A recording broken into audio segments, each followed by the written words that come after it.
Eddie. Are you happy with the Lip sync quickly. Lip sync quickly. 1 2. 1 2.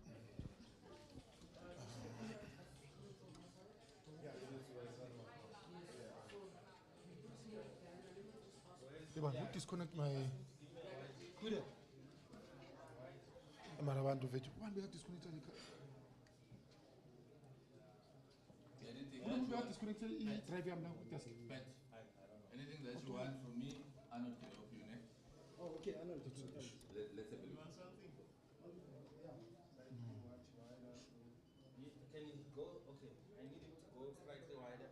You need to remove this thing, and then we need to make this a little bit facing a bit more this way, more towards the camera like this. And then cheat that to Yeah. cover the light. Yeah, it must cover the Okay, light. so we Yeah. must move. Okay.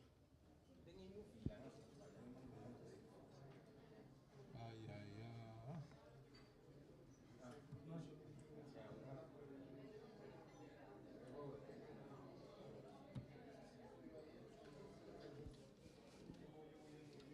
While you're busy with that, check lip sync.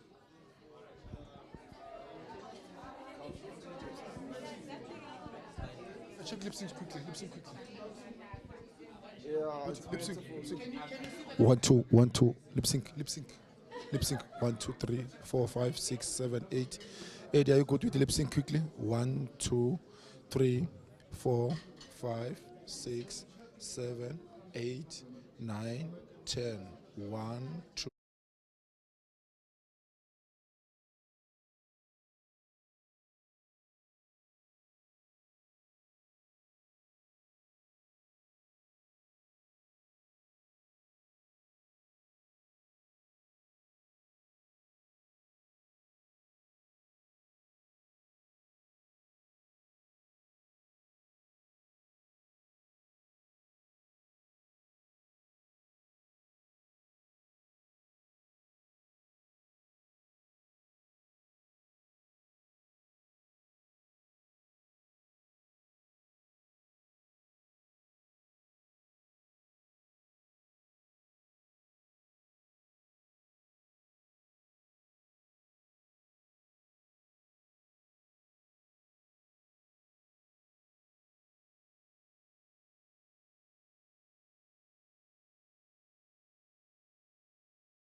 One, two, one, two. Can everybody hear me? Hello, hello. Sanibonani, Ninjani. Is it nice to be here, guys? Is it really nice to be here? And it's so cold outside, and it's so warm inside, and there's so much that's happening in this world, yet we still find moments to celebrate those who are making a change. And isn't that important, though? I feel like I'm a pastor today. I feel like, can I get an amen? Can I get an amen? Can I get a viva? Okay, just checking, need to accommodate everyone. Okay, for those who are not religiously inclined, what should I say? Who are not religiously and politically inclined, let me put it that way. What should we say? Pela, we must accommodate everyone. Anyone has an idea? Anyone? What's it? It's vibes, guys. It is vibes, guys. It is vibes. Good morning, good morning, good morning, everyone. Ladies and gentlemen, and those who are gender non-conforming, my name is Aldrin Simpier. I am the host of Beyond the Headline on SAFM, the biggest talk radio station in the country. Just as a by the way, And I am very happy to be here for the second installment of the Unsung Heroes, Sunday World's Unsung Heroes. I was there at the first one, which was last year. It was quite incredible, celebrating young people. And I remember the point that I made even at the time was, we also need to recognize that with all that was happening in the world, there are people who are doing some incredibly great stuff. They really are. Actually, I had an interview with one of the organizations that was complaining that the Free State government is sponsoring an event that seeks to celebrate and identify young people who are doing well, in the province, people from the province.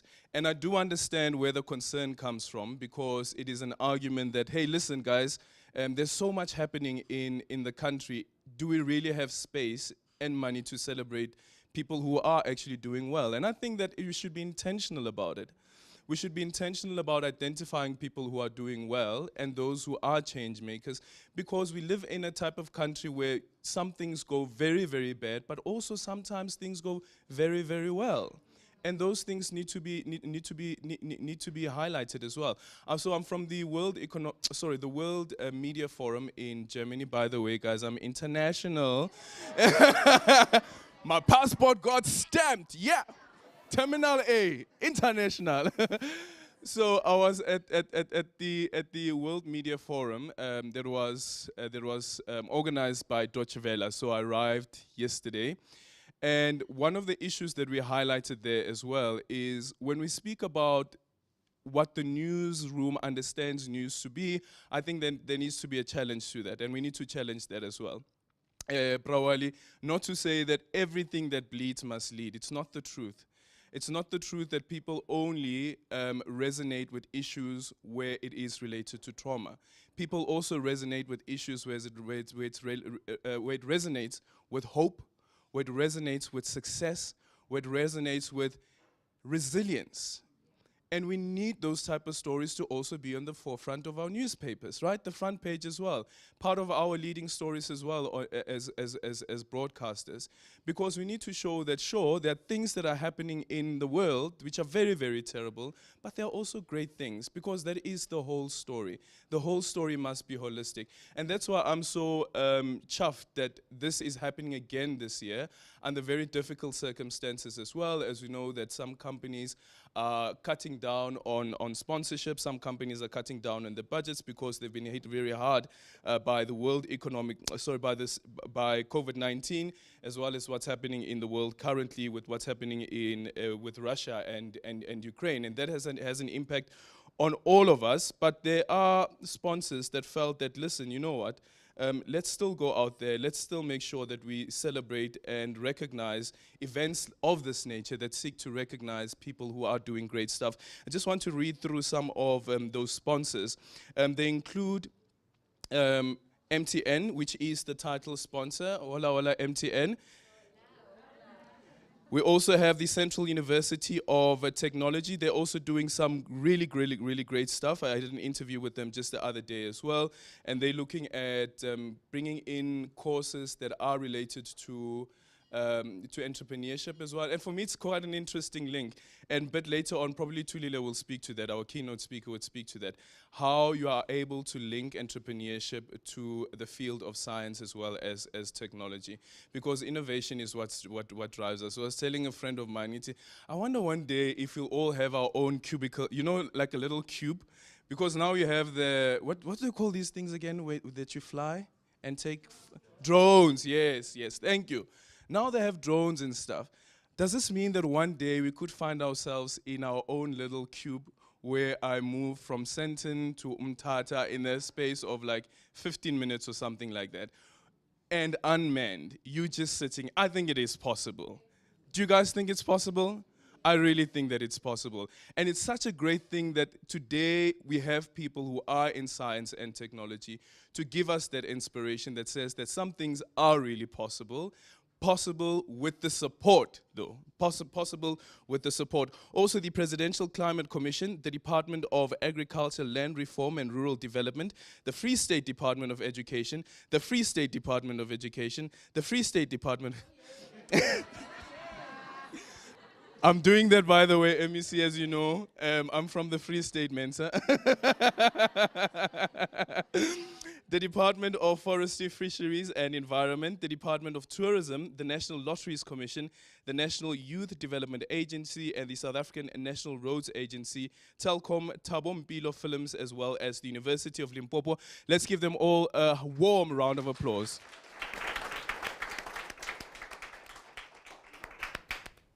Okay, so this is what we're doing today. We're going to start off with a welcoming address from the editor of the Sunday World, that is Wali Mbele, to give us an introduction about what exactly it is that has brought us here and why Sunday World felt that it's important to actually go the mile, because there's money involved in these things, guys.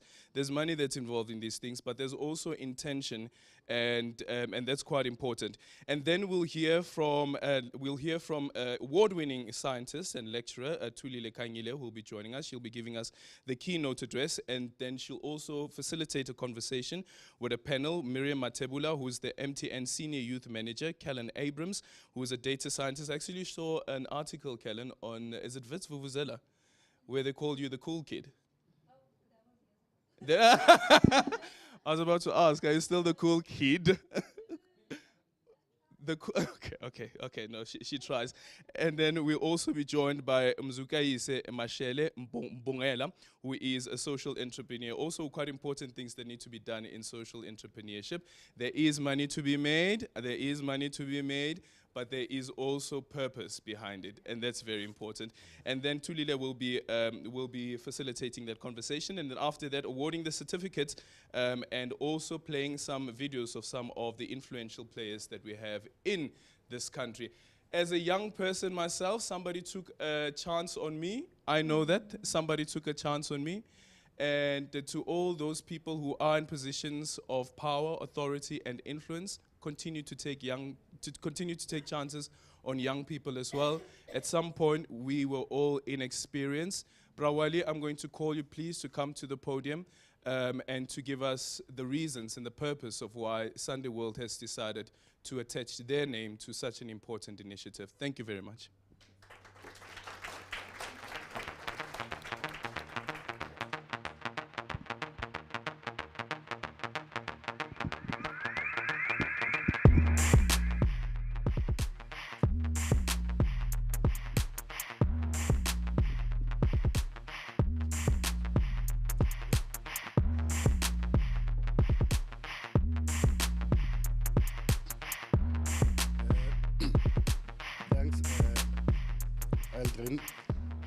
Can I just take this opportunity? Before I go there, our MC here, I'll just share an anecdote of what happened last year. He came across some young heroes who were being honored. And one of them actually referred to him, or rather called him a white man. And he protested to say, I'm young. I don't know why must I be called what man. But what I want to say to you, Adrian, before long, they'll be calling you timer. You must ask for me. Ladies and gentlemen, I'm very honored. Sunday World is very honored to have you here. Can I welcome our panelists, our guest speaker.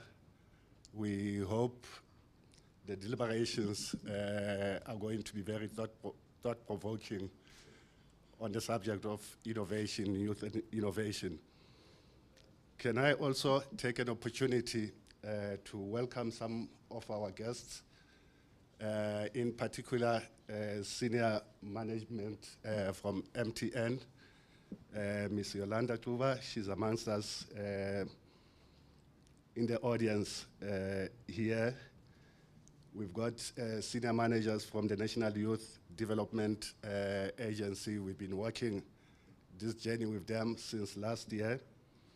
We also have amongst us the National Lotteries Commission's Head of Communications and Marketing, Mr. Ndibuo Mafela. You're welcome, sir. We also have senior management from the Limpopo University. You also welcome. We have Mr. Blessing Manale from the Presidential Climate Commission.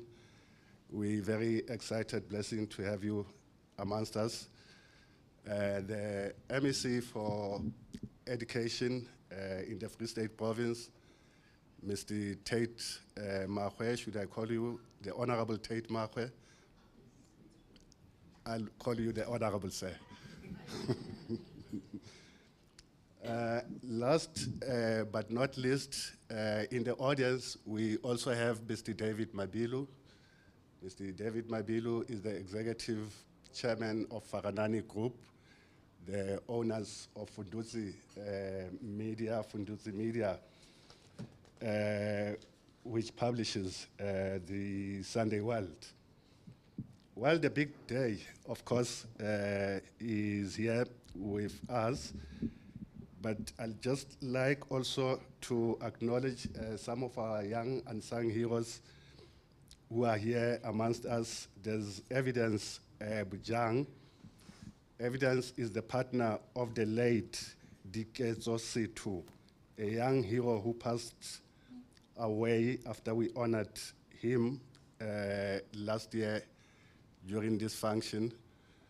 Can I also acknowledge the presence amongst us of the daughter of Pindile Klaba. Pindile Klaba was one of the organizers and the ground crew members of the Unsung Heroes. She passed away about 2 months ago.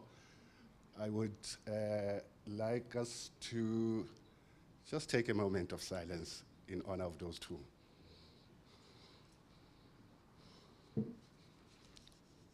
Thank you. Ladies and gentlemen, without really taking more time from the guest speaker and the panelists, I would just like to have some few remarks related to this event. As it has already been mentioned, that this is our second chapter of the Sunday World Unsung Heroes Awards. It is a campaign this newspaper launched in June last year in recognition and celebration of our country's youth. Sunday World Unsung Heroes is dedicated to saluting young people who continuously pursue their goals with vigor and row against the tide. They perpetually work for change in their daily lives at a time when political systems seems to be conspiring against them. Amongst a myriad of challenges South Africa is confronted with today is the youth that has become despondent, is the youth that is losing hope about their personal and collective destinies. These are young people who are facing uncertainties as political systems struggle and fail to absorb them into the mainstream economy. Poverty is draining their determination. They struggle to handle social, political, and economic complexities and frustrations of current times. They hardly feel the benefits which were supposed to come with freedom, the very same freedom which was inspired and piloted by the generation of 1976. We are faced with a grave societal problem, ladies and gentlemen, where young people have decided to adopt an indifferent attitude to themselves and their future. This hampers what is supposed to be their personal commitment and involvement to soar beyond current and social barriers and impediments. To many of them, these barricades appear impossible to overcome. The road ahead is too foggy. It renders their ability to go past stormy frontiers impossible to think about and not worth pursuing.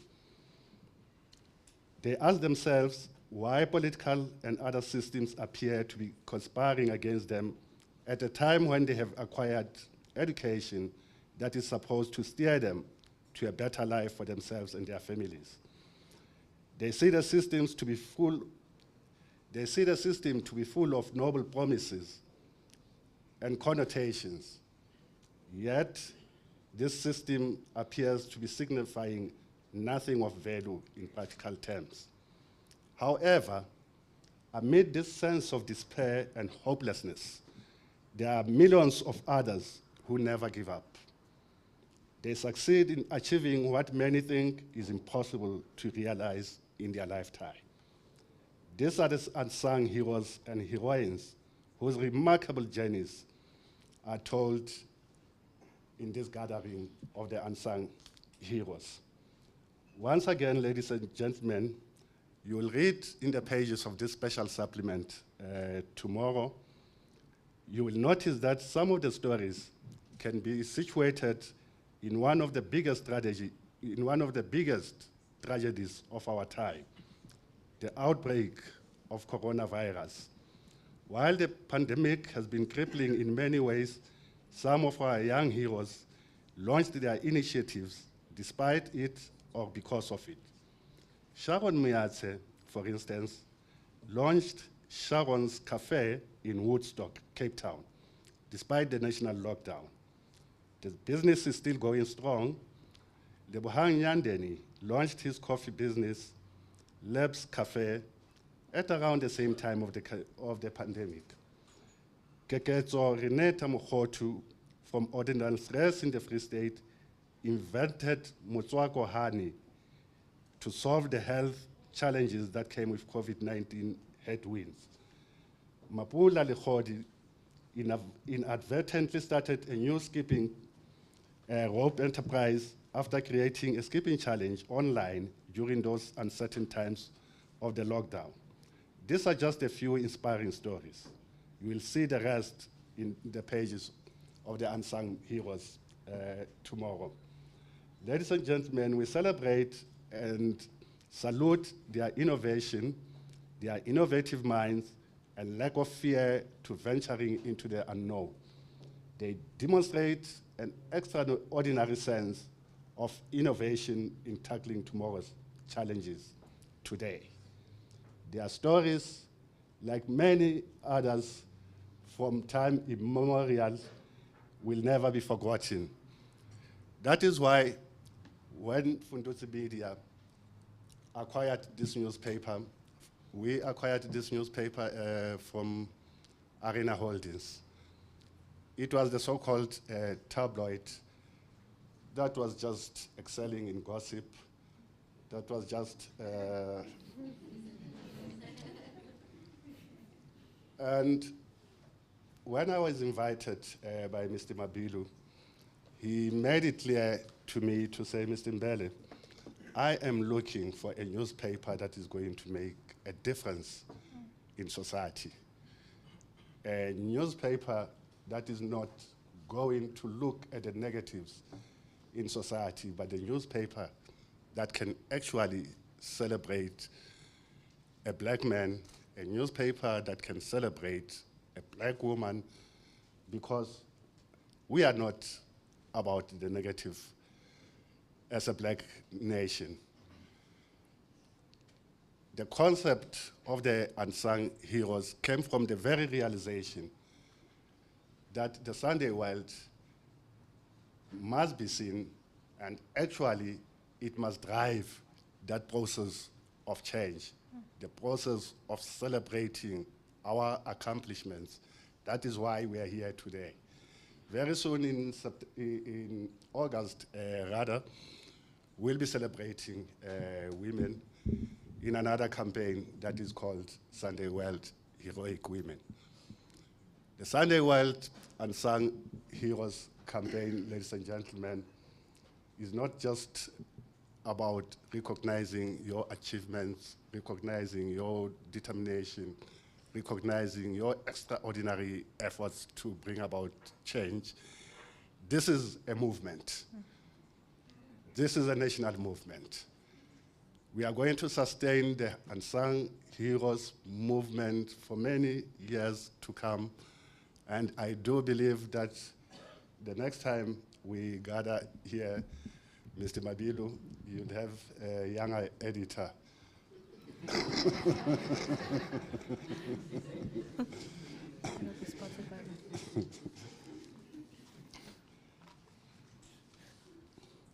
Ladies and gentlemen, just in conclusion, the Sunday world is truly humbled to honor these exceptional young men and women of our nation today.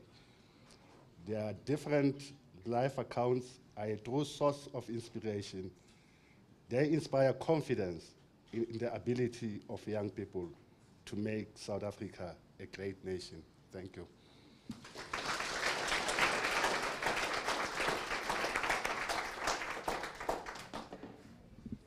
Night time, my neighbor.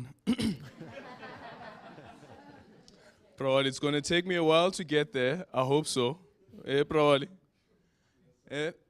To become a timer. I'm only 34 years old, so I have about a year to go. Yeah, youth, ne? It's about a year.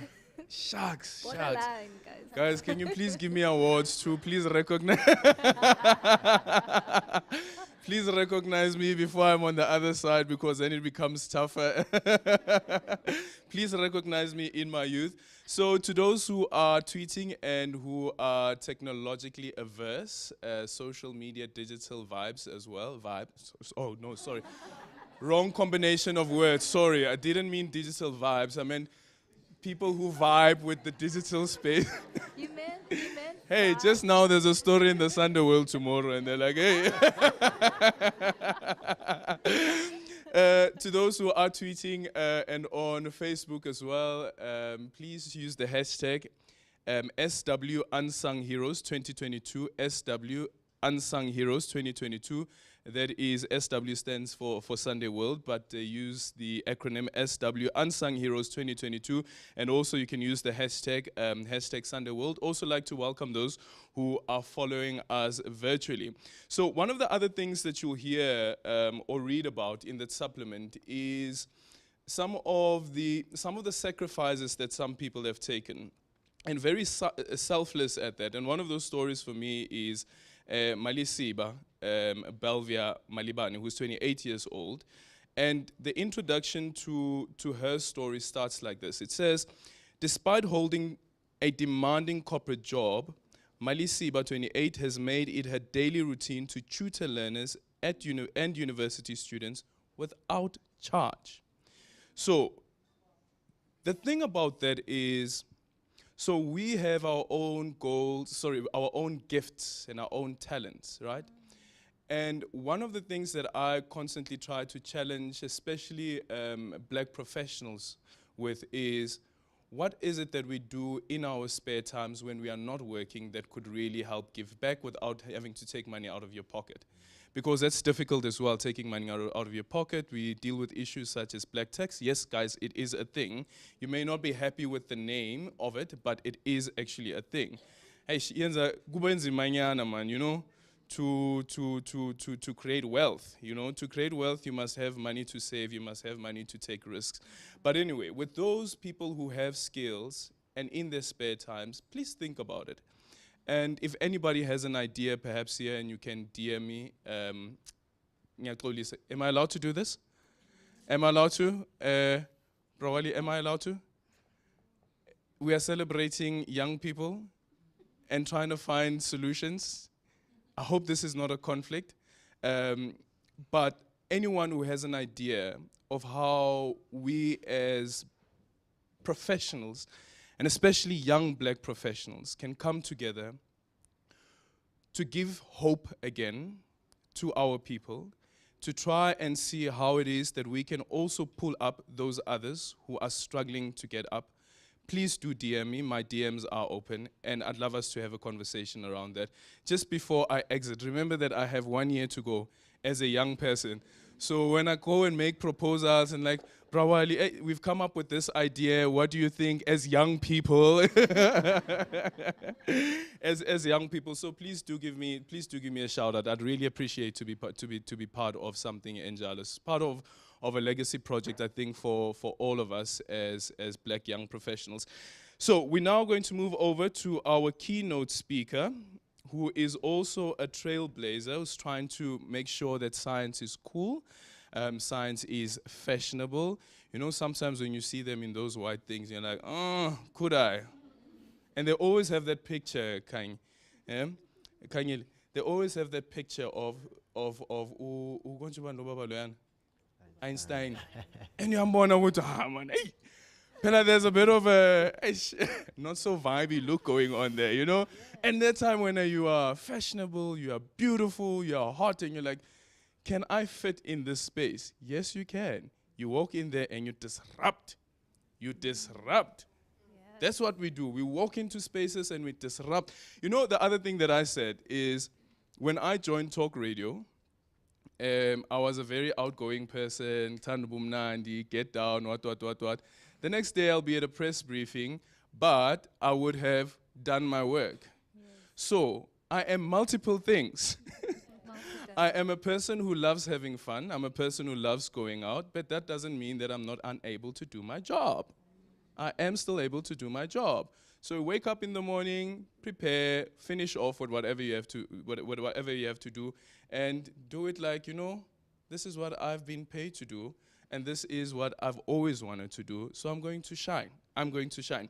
So joining us now on the stage is Thulile Khanyile, who's an award-winning academic in the sciences and social entrepreneur and speaker as well. Thulile has done some great work internationally as well, being some of those noteworthy international engagements include the Life Sciences Congress in Waikoloa in Hawaii, in the US, as well as the Nanomedicine Nanopha Autumn School at the University of Angers in Nantes in France, and the inaugural Massachusetts Institute of Technology Solve meeting in Boston. She was subsequently interviewed and a story was published by the MIT Solve.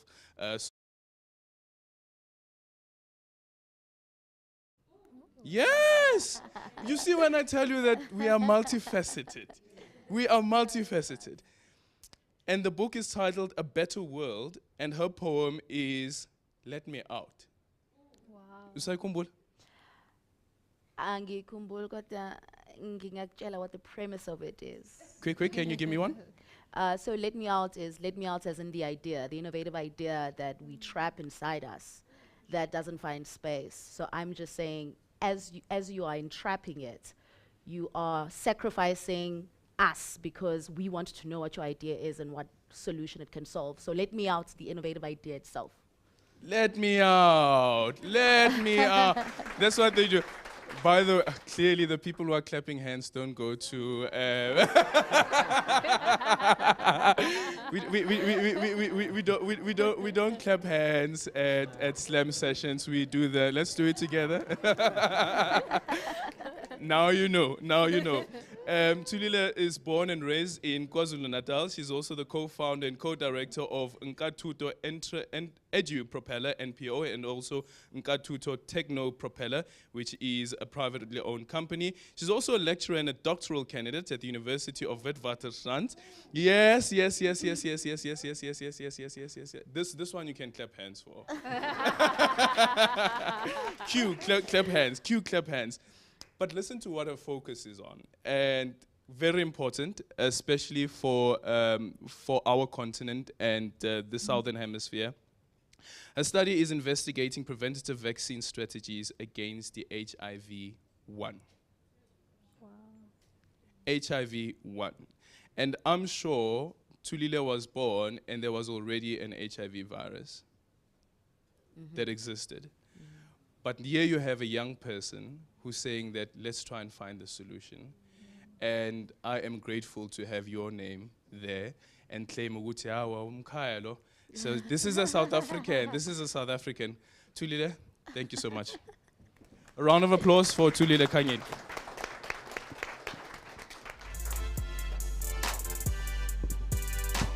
Thank you.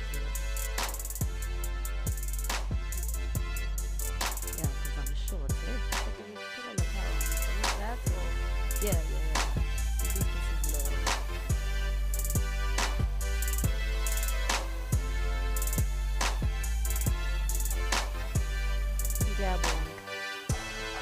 Ngiyabonga ukuba la. Ngiyabonga ukunibona. I'm very honored.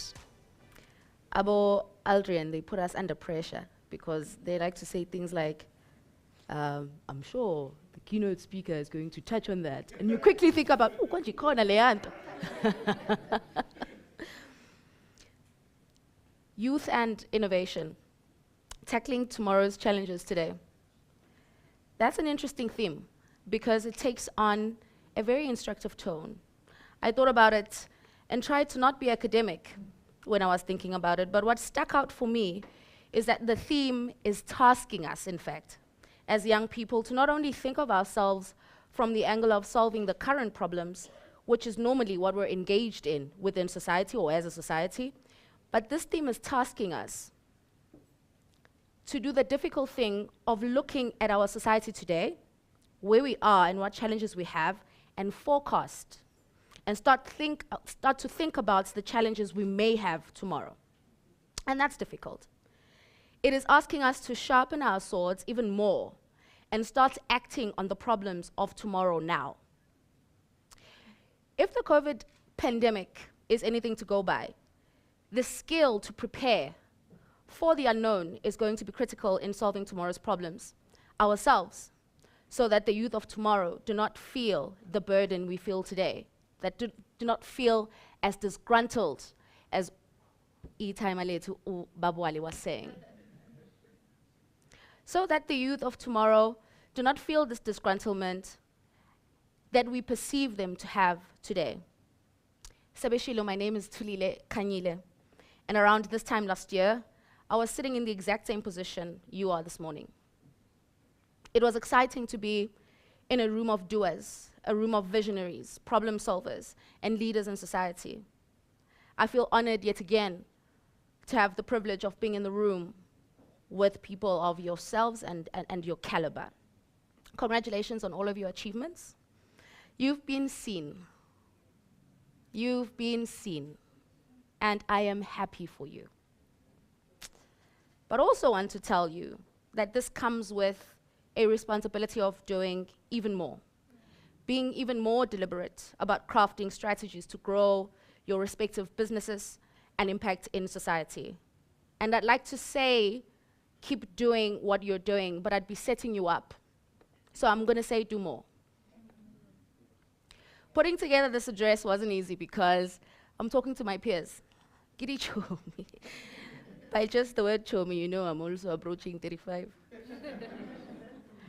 And one would think that talking to my peers would make it a little bit easier because we're in the same boat.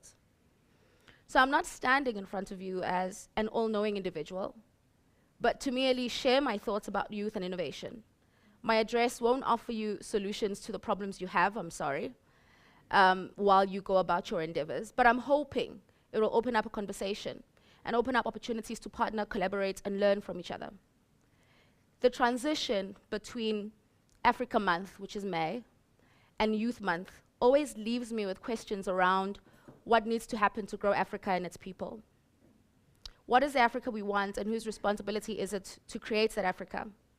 The African Union's Agenda 2063 speaks about a free and prosperous Africa that belongs to all. Its vision is for Africa to achieve inclusive and sustainable development and to unite to ensure the welfare and well-being of those people, or of its people. It speaks of an Africa that represents and caters for African aspirations, for human rights and human dignity, and it all sounds really fantastic when we read it and hear about it, you know, until we get to that part about who needs to create that Africa. The burden often sits on leaders who were entrusted to put the citizens of a country and its people first and make decisions that are for the benefit of the citizens. And without lamenting too much about the disappointments that has been our leaders in the past and present time, I'd like to shift the responsibility to the citizens themselves. I'd like to shift the responsibility to you, to us. The leaders we have, after all, are a product of our citizenry and therefore a reflection of who we are. With the youth complement as pronounced as ours, and the citizenry being composed of mostly us, the youth, the responsibility really does fall on us to lead. Whether we're elected or not, we elect ourselves and we move. The limited job opportunities, increasing poverty lines, and failing economies are ours to fix. It is much easier to provide analyses and commentary about the declining state of the country than to speak about the responsibility we have as citizens to become the solutions we seek. Ours is to ask the question, what should be the quality of our citizens? And the solution should be to start crafting and building generations of those citizens. The education system is providing us with a formal environment to grow and build these citizens that we need. The education system in its design should, beyond the curriculum, build and grow future leaders with the desire to solve problems and contribute to building Africa and its economy. Models of education, Eldrian.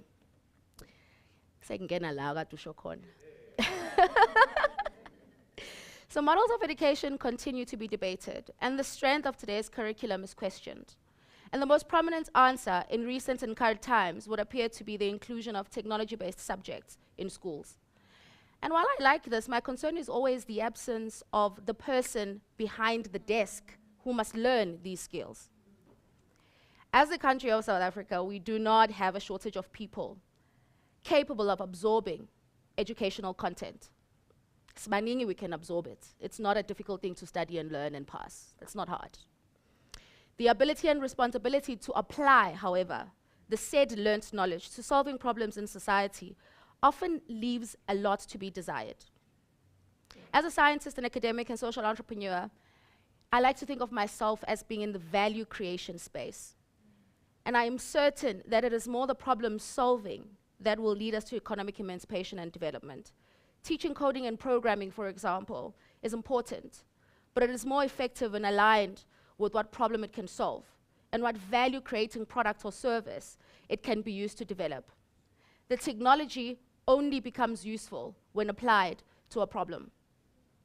The process of innovation itself takes us to ideate, or at least tasks us to ideate around solving identified unmet needs in society, as many of you are already doing. And we can't escape that technology is at the center of that. But we shouldn't make the mistake of thinking that technology is for those who have studied within the disciplines of said STEM, science, technology, engineering, and mathematics. And I often address audiences about the importance of STEM. And I always emphasize that STEM is not the silver bullet. Don't let them lie to you. We produce STEM graduates every year. So it is not going to be the silver bullet. It is merely a collection of processes that enable us to understand problems, hypothesize solutions, test those hypotheses in a quest to solve problems. Innovation is creating value out of STEM solutions in ways that reach the people for whom the solution is intended. And that's where we are falling short, and that's where we need to strengthen our efforts as a society. How do we translate the principles within science, technology, engineering, mathematics, and the disciplines we learn at university? How do we translate that and apply that so that it becomes something someone else can use, so that we are able to grow intellectual property in the country and don't continuously import intellectual property to grow the economies of other countries?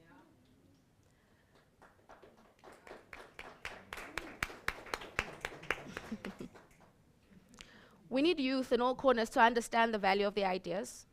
Again, that led me out poem. Because from my experience working with youth, more especially at a high school level, all the solutions lie with us and they're there. What we miss is believing or seeing spaces where we can create and to be supported. Beyond the financials, we need the space to know that we can come up with ideas. It's very easy to say people must innovate and come up with ideas when you've never told them that they can. It is encouraging to learn that so many of you run NGOs concerned with transferring knowledge to others. Equally encouraging is the use of existing technologies to reach more audiences and markets. It is encouraging to see how many of you have turned your hobbies and your passions into sources of income. And that for me is really heroic. It's really taking something that someone else thinks is really basic, like a skipping rope or skipping, and converting that into value. And that's what I mean when I say value creation. It's encouraging also to see the many academics featured in this insert and are thinking beyond the activities of the universities. And here specifically, I want to say your skills and expertise should never exist only to enrich yourself. It's not about your degree. That's un-African. In resource-limited countries like ours, the challenge of providing equal quality education for all is one we can't ignore, and possibly one that is difficult for any government to achieve overnight. Therefore, ordinary citizens of the country, whether in formalized civic society groups or as individuals, need to lead the change in supporting the development of the citizen that will contribute to our country. My colleague, Tandega Mhlanga, and I have been running a social experiment. I like calling it an experiment because we're scientists and we're experimental scientists. And we've been running this experiment over 5 years, where we said, what happens if we go into township and rural communities as a STEM-based organization and not teach science and not teach maths and not do extra classes? What happens when we task learners and young people to apply the principles they've learned at school to creating solutions? What happens then? So what we did was we taught them research methodology skills, the same research methodology skills we all know. And we didn't also asbangengi.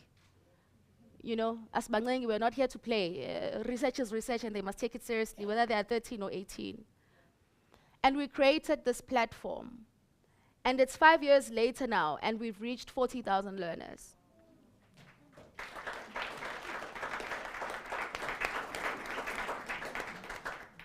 And what's been particularly interesting is how 43% of them have converted into STEM-based studies.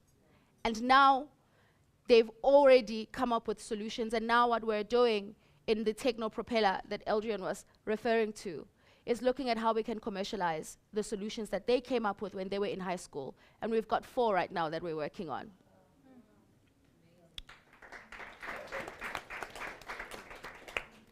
Over and above manufacturing and installations and providing services, Electrical offers digital monitoring.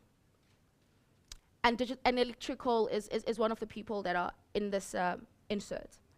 And a display of how technology can add value to an offering is the digitization of the monitoring of what he offers. And I think that is an example of how technology enhances your business and the solution that you offer. And then there's a lady who's an academic, I think Dr. Liputo. And she does insect pest control in the agricultural sector. And I was thinking about how, when we think about food shortages and climate change, what would prevent people from growing gardens in their homes?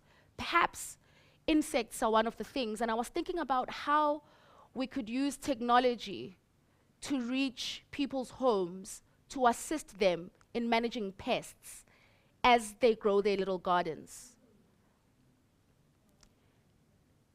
I don't know if Prof. Witness Maluleke is here, but I identify with him so much, and I want to increase visibility in STEM as well and make it meaningful for the ordinary person. But I think him and I have a challenge of having to normalize something that is referred to as boring. And because we're in the room and there are so many content creators here, I want to task you to start depicting characters in your dramas and your stories as young, trendy scientists and engineers and innovators. Can we normalize it?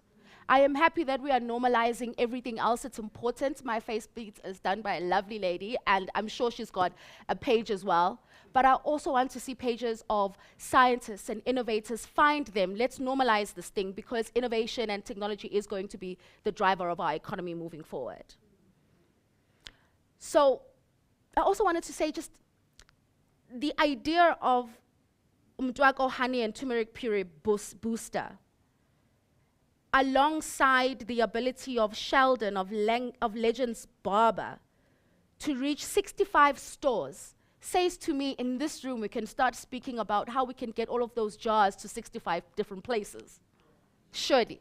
And that is youth and innovation, and that's the kind of agitation that we need to see in this room. This is a powerful unit of people.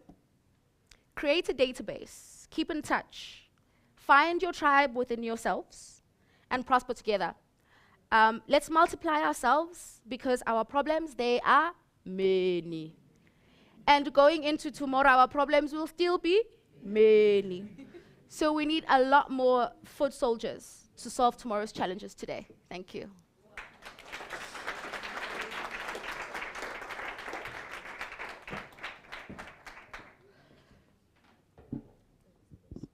Are you inspired? Yes. Are we inspired? Yes. Can somebody shout? Oh, I must say what type of shout? Okay. Can somebody give Tulile woohoo? Can somebody give Tulile woohoo? Tulile, thank you so much. Very inspiring. And part of what I kept on picking up is it's not really just about the individual, it is about the collective. And towards the end of her presentation, she speaks about prospering together. And that's the thing that I mentioned earlier on about let's pull each other up. As we go up, let's see who else we can pull up. But also important what she mentioned when she was speaking about going into the various communities is asbanging. Honestly, because there's a lot of work, there's a lot of energy that goes into pulling somebody up. So if we're no funukngengwa, sizakushiya. Uzosithola phambili mntasi, uzosithola phambili. If nakhona uzosithola. If nakhona uzosithola. We're going to move over now to the panel conversation, and let's hope that we'll also be left inspired. And perhaps if you're sitting down there's some ideas that you have, jot those ideas down. Tulilo speaking about networking, which is very important as well. I think that we should one day have a session, content creators, a discussion about how to network, because networking also requires a lot of vulnerability and ushawa uvalo sometimes to walk up to somebody and say, hey, my name is. It's very, very difficult. Some people underestimate it, but it's very difficult, because then also when you want to share an idea that you have, when you share that idea with somebody else, there's also the possibility of them going, And maybe it is an thing, but that thing doesn't really give you critical feedback for you to now help sharpen whatever idea it is that you have. So networking, very, very important. Let's exchange numbers. Let's see how we can change the world and make South Africa a better country for all to live in. And let's make sure that everybody prosper. Another round of applause for Tulile Kanye. We move over to the panel conversation next. Miriam Matebula is joining the discussion. MTN Senior Youth Manager, Callan Abrams, who's a data scientist, also part of the conversation, and Mzikaise Mashele Mbungela, who is a social entrepreneur, and Tulile will be facilitating that discussion. Good luck to you guys. Uzwila makamaka Tulile. Yay. So good luck to you. And everyone, again, who is tweeting, please remember that we're using the hashtag Sunday World. That is hashtag Sunday World. And also you can use the other hashtag, which is hashtag SW Unsung Heroes 2022. Hashtag SW Unsung Heroes 2022. Oh, wait, Tulile. Ungasatshela umsebenzi ke. Hlala ku science. Ay lutho ngizothi kancane kancane. Thank you very much for that response to that speech. And we're going to continue to talk about youth and innovation and how we can tackle the problems of tomorrow today. And Eldrian has already introduced my panelists. So in modern day business startup style, we're going to do elevator pitches. And I'm going to start with Miriam, you as a corporate sponsor. I think we should start with you. If you go over by 5 seconds, it's okay. All right. Hello, everybody. So my name is Miriam, born and bred in Mpumalanga, Middelburg. I came to Johannesburg in search of a degree, but I ended up, serving my generation, and that is through the MTN, youth manager, and that is me really creating strategies on how we're going to help young people, firstly through our discounted offers and also through empowerment initiatives such as this one. We are the sponsor of this event, and we really want to see young people do well. And so that is me. Thank you. Thank you. That was quite the elevator pitch, right? Let's do this again. Elevator pitches, elevator pitches. Kaylin? Hi, my name is Callan Abrahams. I am the founder of multiple organizations, one of them being Data-Led Insights, the one that everybody talks about now, data scientist. Yes, I'm a data scientist. Yes, I work with artificial intelligence and machine learning and very fancy things, or what seems to be fancy things. But what's very interesting is that at my core, I'm a business owner. And so there's 3 businesses that I'm really incredibly passionate about, which would be Vibes, Data-Led Insights, and Wake Up, Shake Up as an NGO. So these organizations speak to the heart of different problems. Like you said, there's multiple problems to be solved, and just creating the structure and infrastructure to be able to solve those problems. So on the one side, from an NGO space, Wake Up, Shake Up deals with the systematic, real issues that people in the community struggle with, my background included. Then we have within Data-Led Insights the very real need for technology and practical technology, by the way. Because yes, I can build you a machine learning model, but how is that going to make you money? How is that going to help your company? How is that going to save you costs?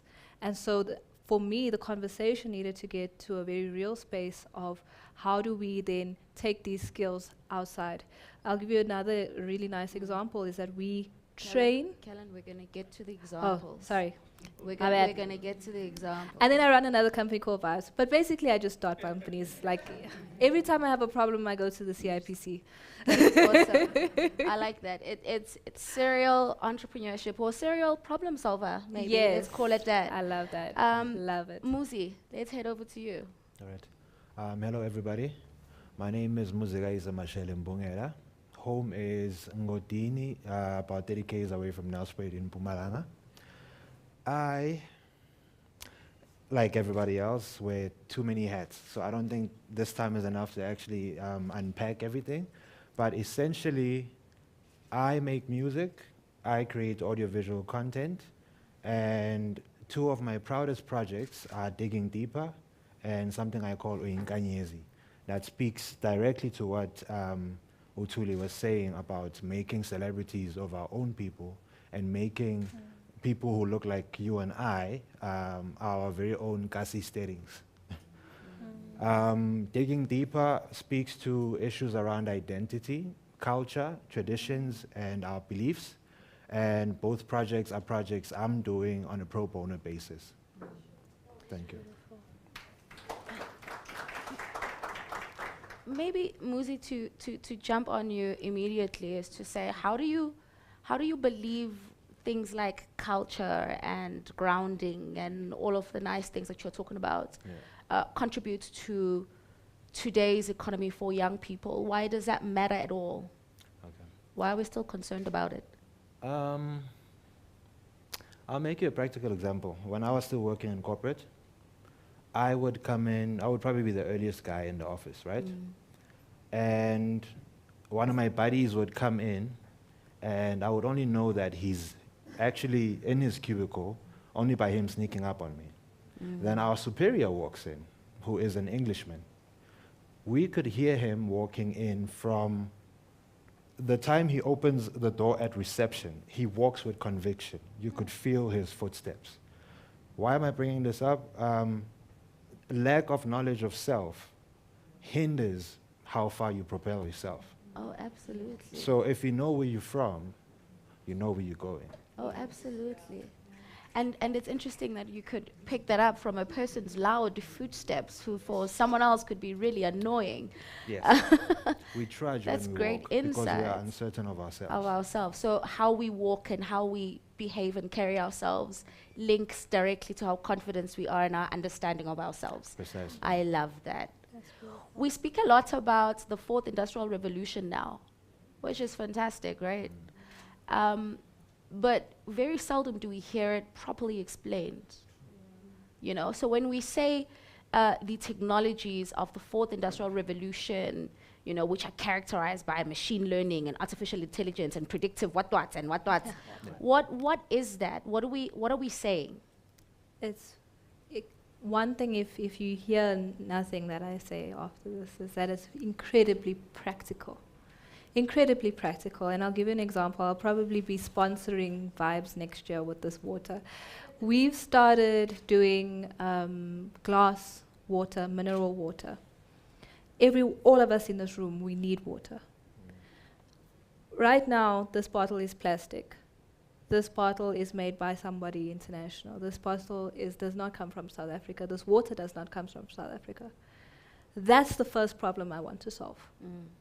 How do I create a system where MTN, all these big corporate brands, they need to give water to their people. Everyone needs water. And be able to actually say, let's recycle the glass. Let's reuse the glass. We had these systems in place, but let's enhance them using data. Let's enhance them using technology. Let's enhance them using drones and all of these things. So it's often the problem that is right in front of us. How do you use data to recycle? How do I keep track of people who are who are my customers? So my customers, for example, with the Vibe Tribe, we keep a database of people who are buying and selling, who are buying our products. We know they are buying certain products. We also know that they're human, and we also know that they need to drink water. They also need to recycle that glass. We know where they live. So, we're delivering their products there. So we know that as they're going to buy a certain crate per month, we can give them another free crate. We can give them money back for every, we're giving 80 cents back for every glass that's recycled.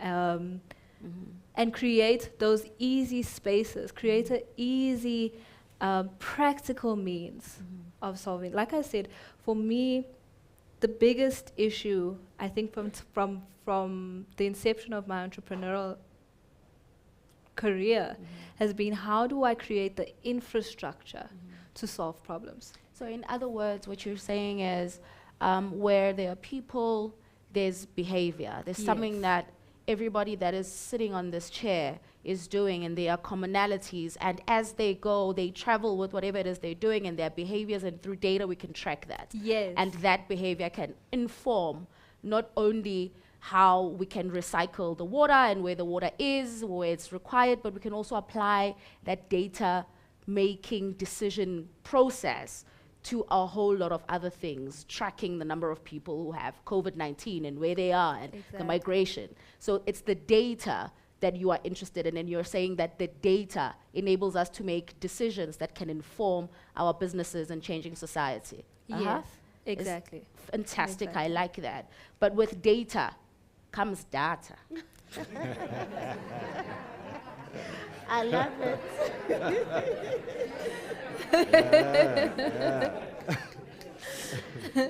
And how are we supporting young people through the offerings of MTN? How are we supporting young people? So at MTN, we've ring-fenced data offers strictly for under 25s. And those are available, through a USSD strain that young people need to join, and that is star 411, to get the 411, star 411 hash. That's where young people get this data.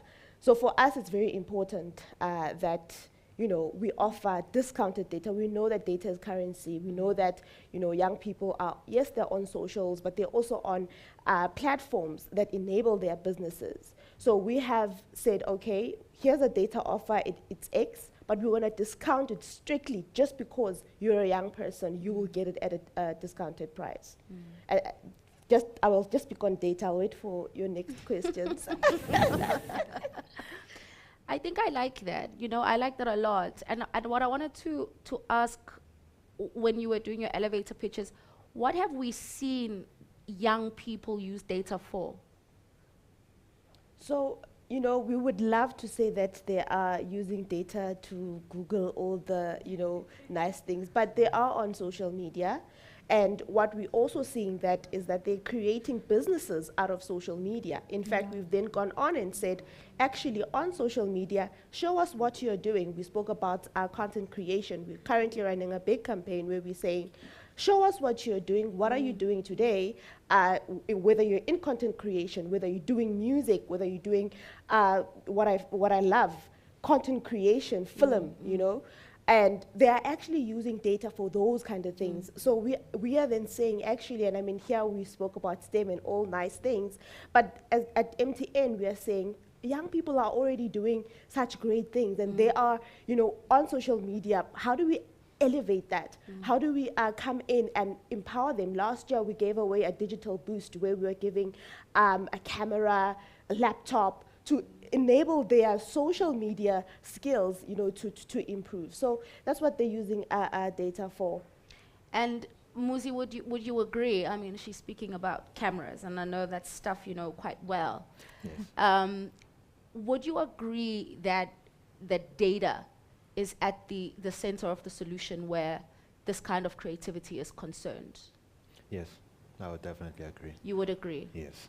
And what are the challenges in that space?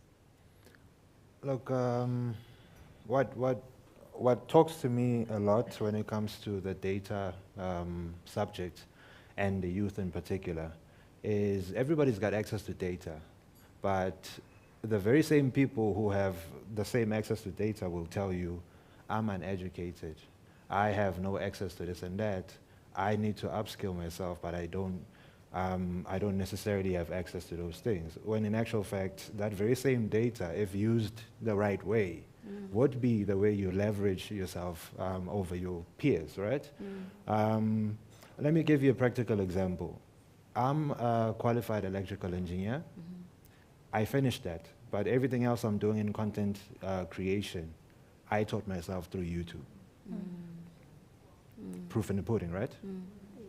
So you're saying that YouTube becomes a platform for me to learn how to better optimize my data usage and the technology on the devices I have, right? When you run a Yes. data-based company, what do you need?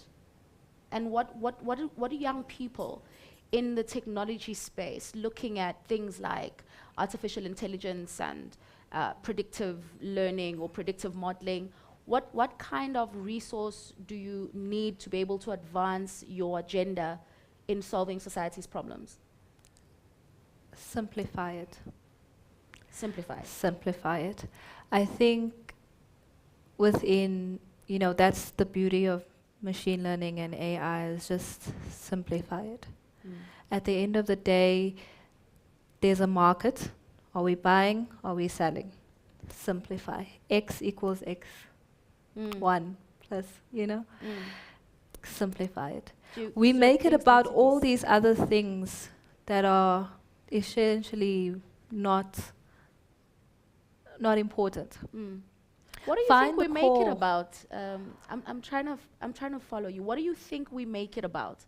Because I think oftentimes it's nice to say we're making it about everything else and not what it should be, and what it should be about is the simplicity of A plus B is equal to C, right? But what is it that we're making it about?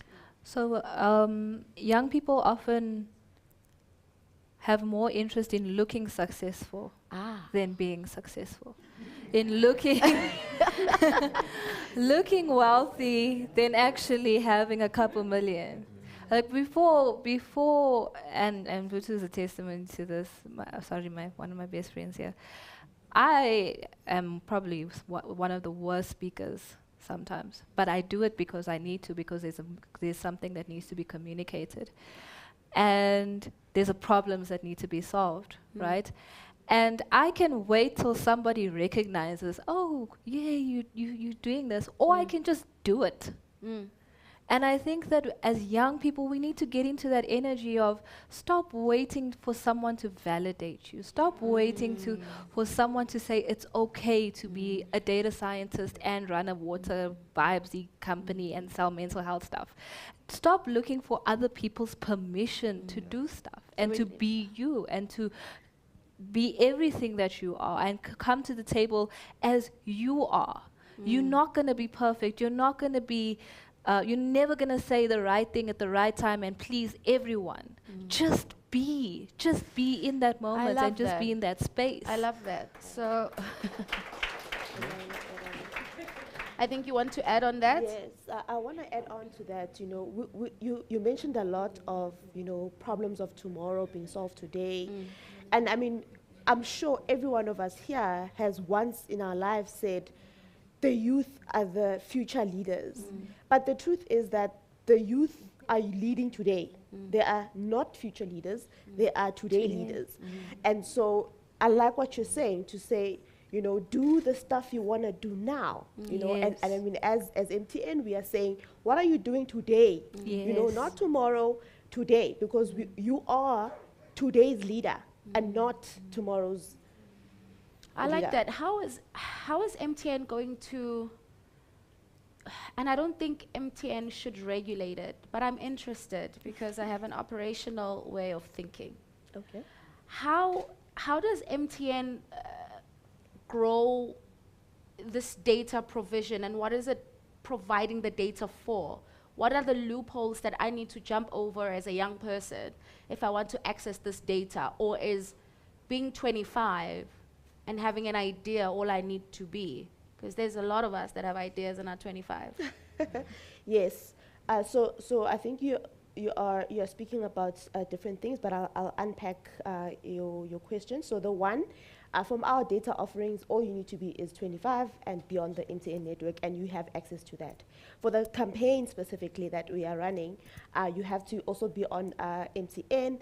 But what we are saying in terms of take a video and show us what you're doing, and we want to meet you at your creativity, that's really us partnering with other industry captains, and that's how we're going to sort of look at who's the best. It is a bit of a competition. We are looking at who's creative, and I want to just touch on the kinds of people we've partnered with, the likes of your Universal Music, right? Universal Music is coming on board and saying somebody who's created a song, we want to actually take them along the journey to show them the business of music. I mentioned earlier that they are on social media, they're doing great things, and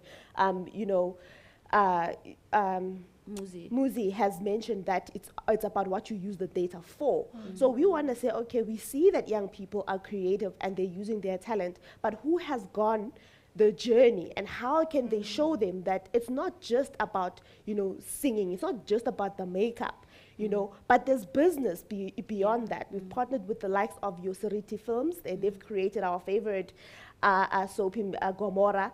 We want young people to then come in to say, after we've picked you from your video, come in and see the actual business of filmmaking, of content creation, where the heart of it is. Spend time with Tabang, the owner of Seriti Films, and see the business, the contract, the talent, how it actually all comes together. So really taking what starts on social media as just a video and how it can actually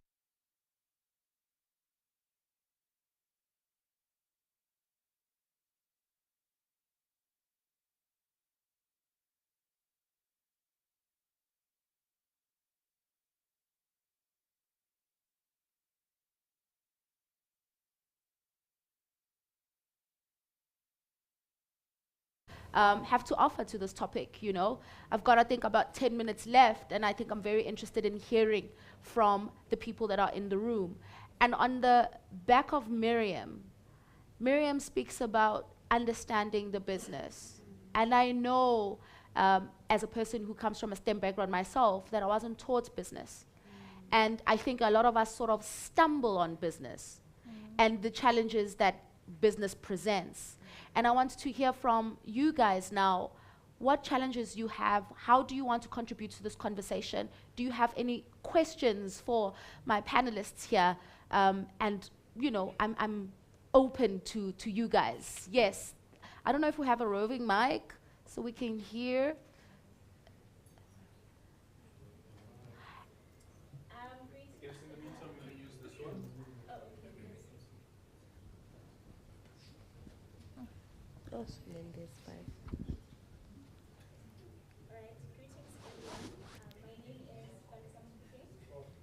Is it 1, 2, 3, 4, 5?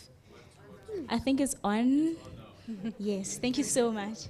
All right, greetings everyone. My name is Palesa Mufugeng, the founder and CEO of EdTech Bridges, and I'm a profit company concerned with ICT training of teachers, and I'm also a master's in educational technology student at Wits University.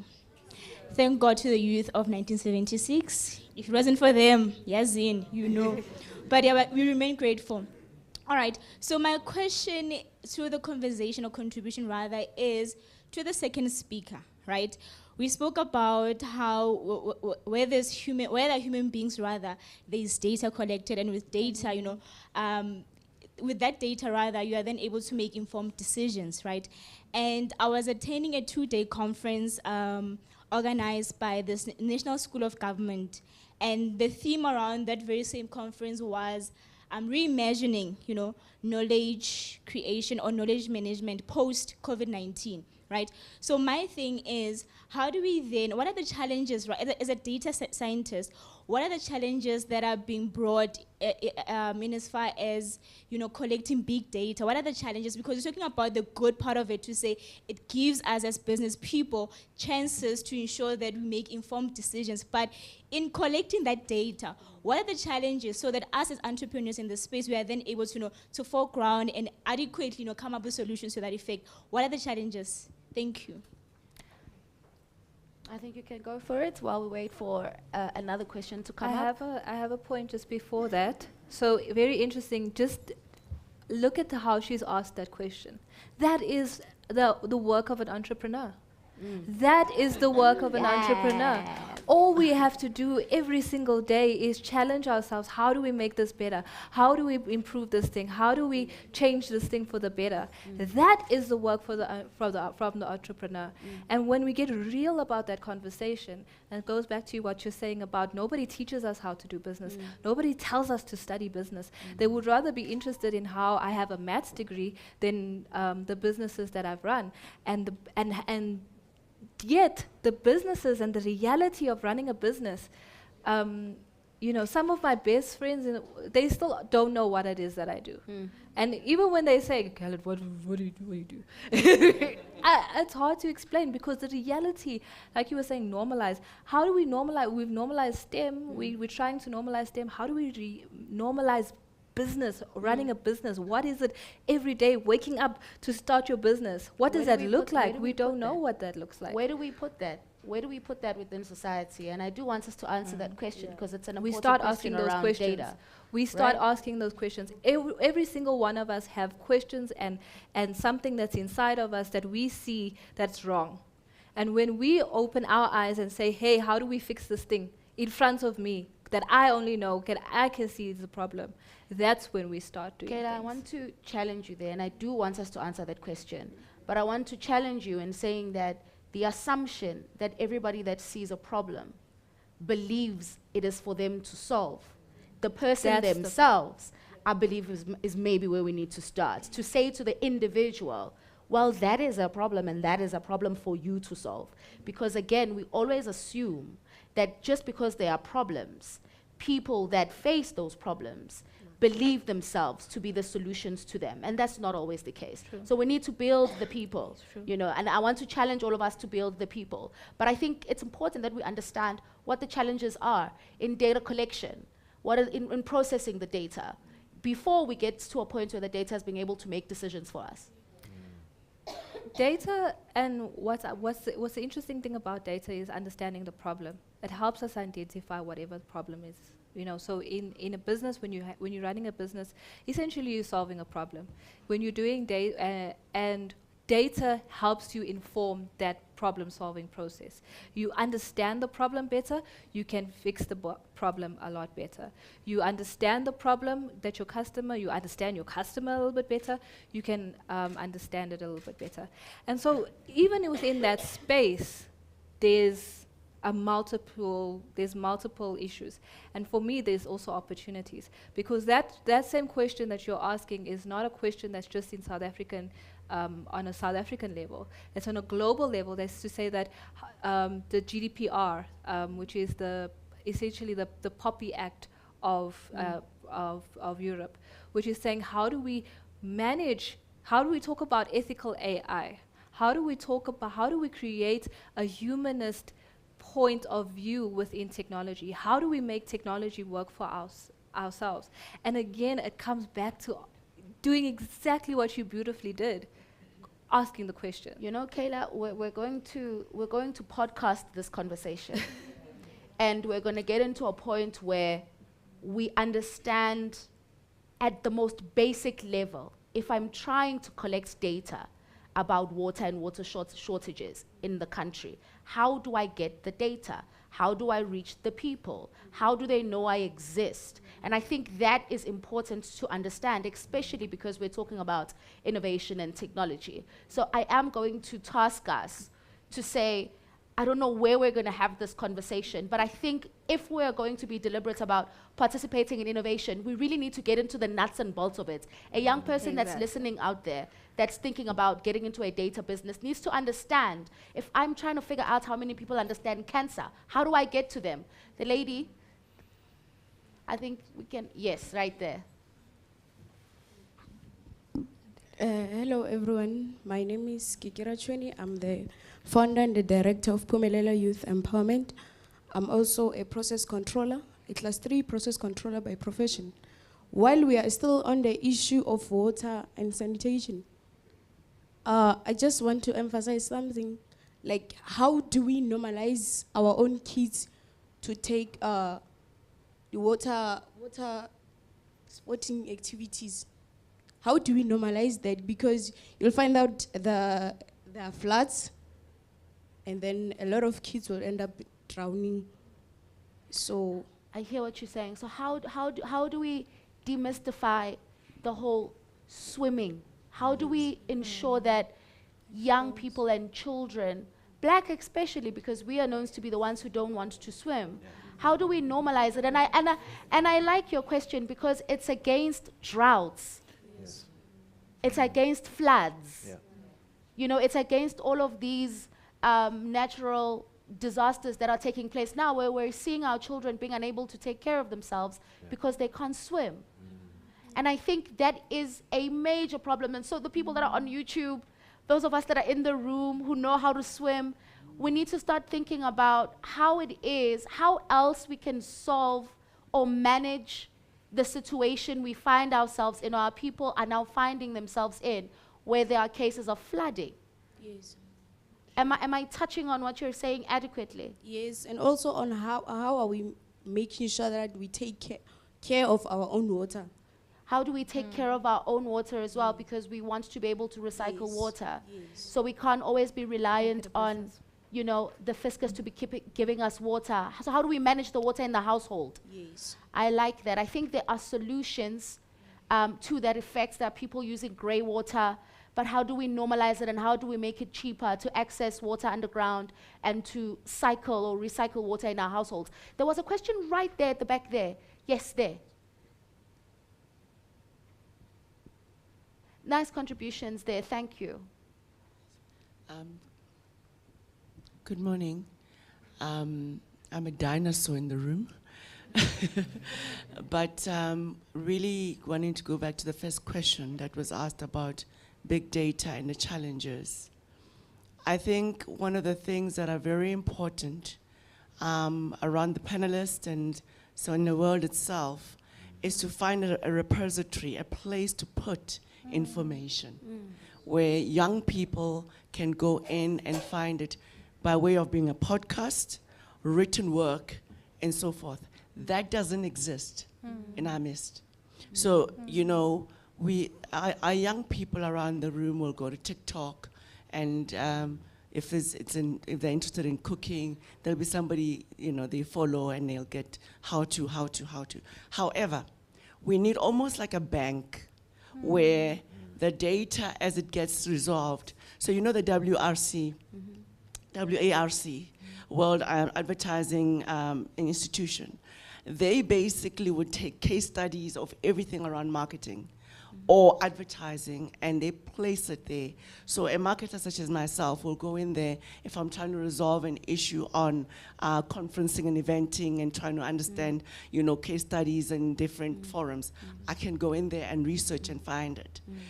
At the moment, what is happening is that all these young people are getting to their own genius or creativity or delivery by themselves.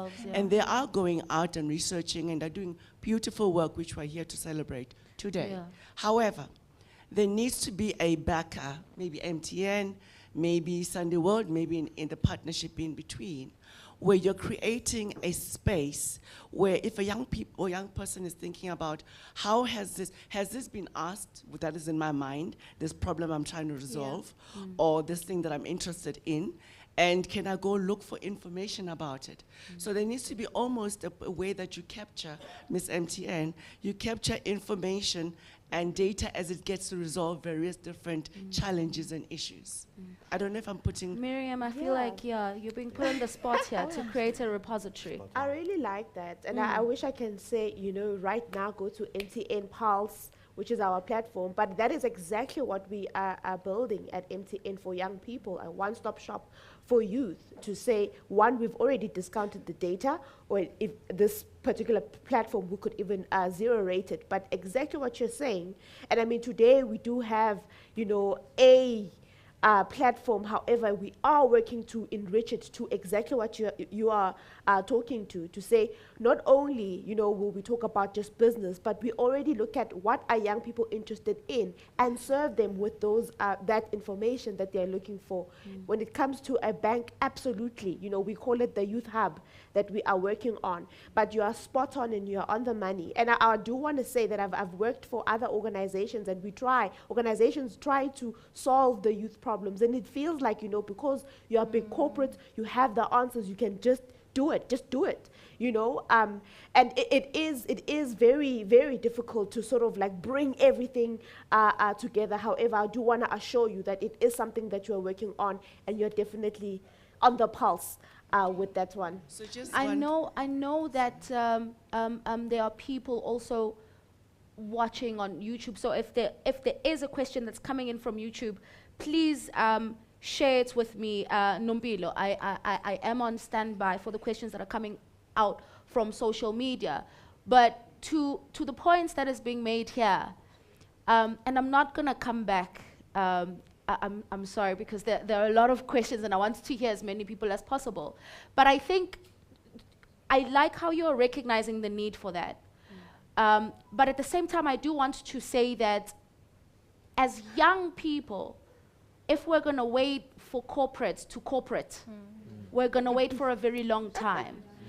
Because we're going to go to corporates, and we're going to go to MTN with our slide deck that has displayed very well that the problem statement is that there are young people doing multiple things, but they're all doing the same thing because no one knows what else is doing. So we've created this database, and we need it zero rated, so that when a person wants to create a podcast on whatever, they're able to see that these are the people that have a similar podcast, or this is where I can get assistance. So I love the idea, and I think that we should champion it. So there are people watching on YouTube, there are people that are here, and I think we should champion that and go to MTN with a slide deck and ask them for commitment. Can I get the lady there? You've had your hand up for a while.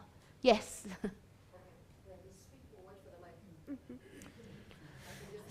Just go for it. I was. Hi everyone, my name is Mapulana Wodi, the confidence activator. I speak by coaching a brand. So my question is, the mic. Thank you. Hi everyone, my name is Mapulana Wodi, the confidence activator. I speak by coaching our brand. So my question is, how do we properly network in a manner that we are able to maximize these kind of opportunities? I'm going to give a typical example. We are all here, right? There is recognition that has been given to us. And this creates some sort of credibility for us. But now, when you leave the room, how do you then learn to maximize on this credibility that is given on your name, that is given on a business? Because most of the time, we are given this kind of credibility opportunities. But when an opportunity presents itself, are you ready? You know, will you be able to now move from this place to somewhere else next year? So my question is, how do we then properly network and use these opportunities that are given to us? Thank you. I can see how you're the confidence coach. All right. I need it. And I think in your question there was an answer. But Muzi, do you want to chip in on this one? To say, how do we better capitalize on this space? I mean, as a person that's almost done one thing and then done the next and then done the next and built on each, how do we capitalize on these kind of awards or recognitions? How do we capitalize on these networks? Well, the honest answer is I also have the same question. Do you have, how many of us have the same question? By a show of hands, how many of us have the same question? Can I take this one? I'm going to put someone on the spot, and it's only because I know him. Kabelo Chabalala, right at the back there. I've known him for quite a while, in very different platforms of this nature, recognitions and otherwise. And I want to find out, Kabelo, how have you capitalized on these platforms? It's also important that I know the people in the room so I can pick on them, yabon? And I'm going to take exactly 2 more questions. I think I've legit gone over time. I don't know if there's going to be grace for me, but I'm going to take 2 more questions and then I'm going to close it. Afternoon. Madam, what's the question again? The question, the question Obama leader say is, how do you capitalize on these recognitions? How do you capitalize on these awards and these networks? And how have you done it over the past? Yeah, that's quite a Dumelang. So I think my approach also comes with what I do daily. I do PR, I write, I fantasize. I do quite a lot of things that are crazy in that space, right? But what I've learned also comes to a point that was made earlier about us connecting and exchanging contacts and finding out what the next person does so that you know how to best connect with them. You live in a completely different world from mine, but I connect with you and we've sustained the relationship since we met in 2018. What leads to that is being able to say, yes, you're in that different world to mine, but what can I learn from you that I can also apply in my world? But also by ensuring that you write for the Sunday World for free. You say, hey, Ntate Wali, I have 500 words that speaks to the development of data. He takes that piece, if it's well written, and puts it in the paper, and people get to know more about what you do. And at the end, they will say, Unsung Hero for 2022. Some of these things is because many of us don't take an opportunity that is presented before us. Oftentimes, you also want money in return where things could be given, because I remember when he was at the Star and I was on the other side too. I wrote for the Saturday Star a column every Saturday without fail for 2 years, and I never got paid a single cent. But in return, years later, when the Sowetan was looking for a columnist, my name came up first to say, man, there's a young man, and then they said, this time around, we're going to pay you for that. So capitalizing on this is understanding that your social currency can actually convert sometimes to financial currency, and also networking with us every opportunity we get. Thank you. Thank you, Kabelo. And so the other thing, remember you Yes. spoke about how do we continue conversations here? Yes. Eldred is very powerful with Twitter Spaces. He must organize that for us. Thank you. I think maybe Eldrin can have one for Unsung Heroes. And I think to add to Kabelo's very eloquently response, very eloquent response, Kabelo, I knew you'd nail this one. And I think, I don't know if you're captured. I do want to say, I heard somewhere that when we are in spaces like this, we like to say to people, hi, how are you? My name is so on, and this is what I do, you know. And then the other person does the same. And I think we should normalize asking people, what do you need? And I think that's a question you should ask multiple people today. What do you need?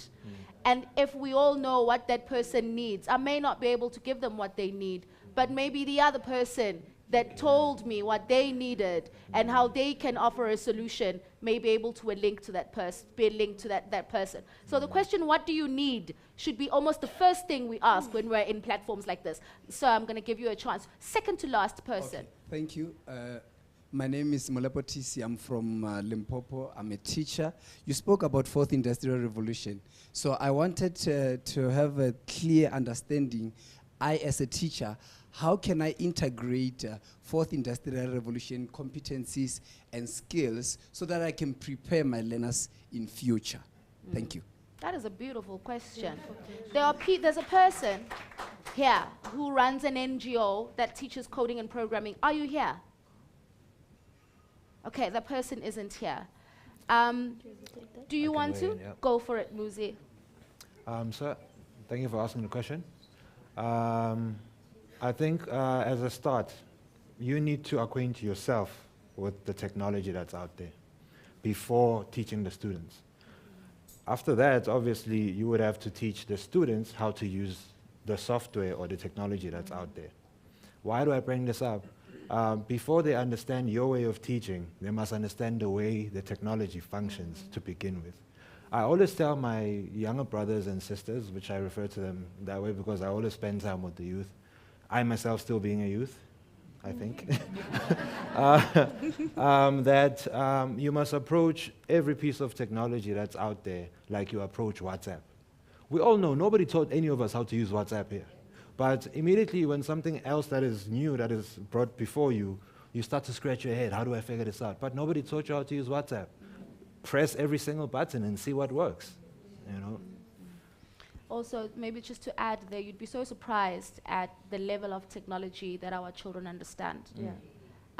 Through our program, we have kids coming up with solutions like sensor-based what-whats and holographic what-whats and VR for what-whats and smart hydroponics and smart this and smart that.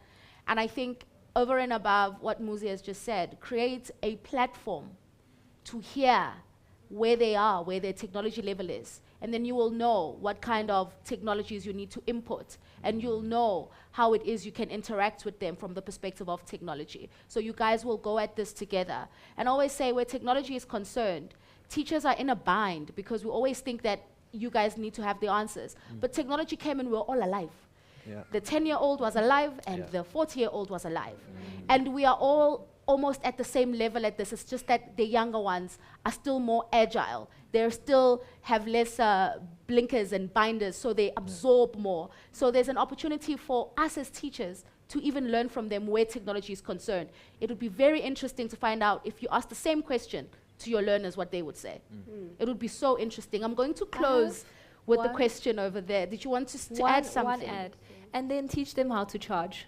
Because it's not, we can talk about technology and all of those things, but when the kids learn how to charge and put their price and say, this is my worth, this is my bag. Guys, fumble anything but the bag, not the bag. Not fumble anything but the bag. So how do we charge? And that's a and critical. they need to learn from a young age. That's a critical thing that you're adding there, because you're saying there's a problem, and I have a solution, and I bet you also have that problem. And for me to give you my solution, you need to recognize my value, and my value has a price, and this is the price of my value. Can I add something? Sorry, I just needed to add something, and I like what you said around, you know, if you ask the young ones, where is their level of technology?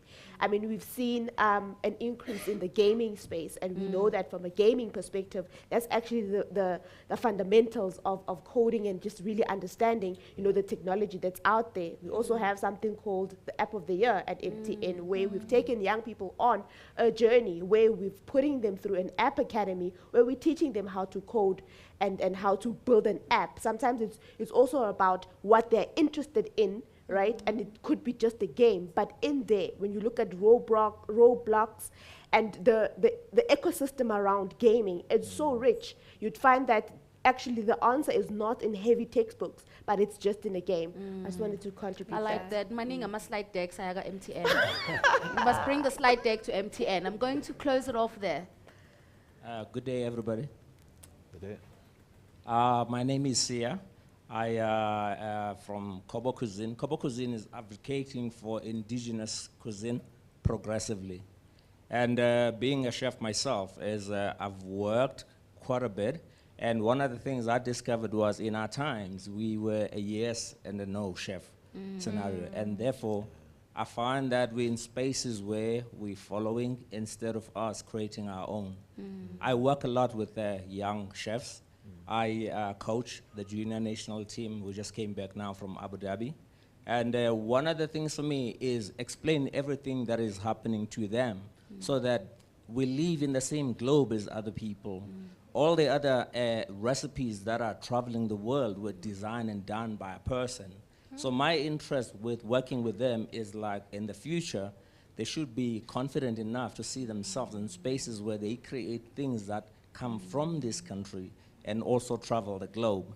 And one of the sad things, if I may pick up from one of the speakers that spoke, one of the sad things that I pick up is that the youth themselves, some of them, they don't even know the ability and the creativity they have within themselves. Because some of the things I do is, I don't just tell them things to do. I guide them and I allow them spaces to be creative. And that's one of the things that I would also request to say, with the people that are here, maybe there could be platforms where, because when they try to go forth, you know, presenting their cases, sometimes in big companies, there's so much information that is required. And you'd find that the things that they are doing is stuff that hasn't been done before. So in terms of referral, they don't have much to look into. I like what you're saying. I like what you're saying a lot, because you're almost saying, if I understand you correctly, in the space that you're in as a young person, understand that you have an offering by virtue of being from here to the rest of the world. Yes. You know, that which you know, which is playing those games that we used to play when we were growing up, other people would pay to play those games. We have a young kid, for example, that's built a wire car and automated it. And that is something that in other places would sell, because there's a backstory about how I never had a toy, I had to create my own toy. But the value in it is that you can export it. So sometimes we think that the market is saturated. We think that just because I know how to cook mohodu and my mom and the mom next door knows how to cook mohodu, everyone in the world does. But that may not be the case. And of course, we can switch the mohodu up and innovate the mohodu as well. And I like that a lot. Our value is not limited to our geography. I'm going to do the elevator went up, the elevator's going down. We're going to do a closing elevator pitch. 30 seconds, Kayla. Muzi, I think we'll start I'm there very with guilty. you. I'm sorry. Sure. You can go first. No, I'm don't. looking You, for- Yeah. Don't do that This to is me. my house. Muzi. all right. Yo, guys, I honestly do not have any words because a lot has been said here. I'm so inspired and I don't even know where to start my pitch right now. That's the honest truth. But just to close things off and just to speak to a few of the speakers there as well as an opportunity now, I wanted to say, please let's normalize being one with fear. You know why? I've failed enough times in my attempts to get to where I am now, to the point that when fear came calling, because I was so much in oneness with it, it had no more power over me. And coming to the cases where it comes to networking, literally, you have two choices. It's like the Matrix, blue pill, black pill. Do you want to come to all the way here and go back home empty-handed? Or do you want to come all the way here and take the risk of saying hi to someone and finding out where they're from, what they do, and look at nerves in the face and go, look, I gave you, this is one up to you, you know, like you did not have power over me today, and I actually used every opportunity that was presented to me here. Thank you, Muzi. Thank you very much. As always, I'm always a very extremely practical person. And so my advice would be send me an email. Send me your slide pitch. And Leanne was my wonderful assistant. Will definitely, I think all of us at DLI team will go through all of those presentations and actually have a look and start being very practical about it, because in this room there's very powerful people. There's people with a lot of energy. I can see, I can feel it. I don't know about you guys, but I can feel it. And so for me, I want to be very practical about it. You know, I can say a lot of nice words here, but I want to say, send me an email, Kellen Abrahams at Data-Led Insights. Call to action. I love it. You know, I love and it, find me Leah. on Twitter, find me on Instagram or LinkedIn. Send me those slide decks. Let's make it happen. Let's go make money. Let's stop being go afraid make of money. making money. Let's go make money. Let's go fish the bag. Miriam, let's go make money. I love that. I just want to say to the unsung heroes that we are about here today, you know, you are living that South African dream, and you know, you are, you know, the example of today. And so I want to say congratulations to all the unsung heroes that we are about today. And I also want to just say, from an MTN perspective, we are saying to young people, what are you doing today? Come show us what you're doing, because you know we are there. And the last thing that I want to say is that young people are not future leaders. Young people are leading today. Thank you. Beautiful. Sure. Young people are not future leaders. They are the leaders of today. And MTN says, come show us what you're doing. That's what MTN is saying. They're saying, come show us what you are doing. And Kayla is saying, send me your email, send me your pitch. And I think we need to find out what kind of pitch she actually thinks we can send her. So that is the challenge that she's bringing to you guys, to say, go to what kind of pitches do you accept? You know, because that's we want to know. Look at nerves in the face, Muzi says. Normalize being one with fear. And mine is to say, ngumntwana kaNgwane, ngumntwana kaKhanyile, ngiyazibongela kakhulu. I had a great time with you guys. I wish I had more time. Thank you.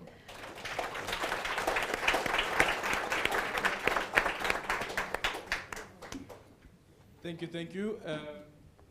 Again, a round of applause to Lile, Miriam, Kellen, as well as Muzi. A round of applause. You know, when Miriam was speaking about the gaming industry, and I know that abazali abaningi, parents, are like, no, stop this gaming nonsense, stop this gaming nonsense. I think what the conversation from today has also done is a challenge to us that says, how do we rethink the world of work and our understanding of what work actually means? Because even the gaming industry, it's a $300 billion industry. Just gaming, $300 billion. And now they have these super leagues that they are creating as well, where kids are playing. One could be right here in Soweto, the other one could be somewhere in Holland, and they're playing against each other. And that's what technology has given us. The ability for kids to compete at an international level while still living where they're currently at. And again, it is a $300 billion industry. That is huge. So if your child loves gaming, instead of saying to stop the gaming, how do we have a conversation that says that, sure, you enjoy gaming, is it something that you'd like to pursue going further? Or should we be focusing on the studies? And those conversations need to happen continuously. Because one day I want to be a singer, and then the other day I don't want to be a singer anymore, now I want to be a data scientist. And we should be allowed to change our minds as time goes on. And to the point around access to information as well, is access to information, just like rights, does not just necessarily mean getting access to that information and the ability to click on a link and getting access to that information. Access to information is also using accessible language, because it doesn't help having all of the information on a repository or a bank. I like the bank analogy that you used earlier on as well. But then that information is not understandable to the person who actually wants access to that information. So access information also has to speak to me to using accessible language, and also considering the type of country that we live in, and also the level of illiteracy. Illiteracy does not mean the person is not intelligent, by the way. Yes. Doesn't mean that the person is not intelligent. Thank you once again. Appreciate it, appreciate it, appreciate it. Another round of applause.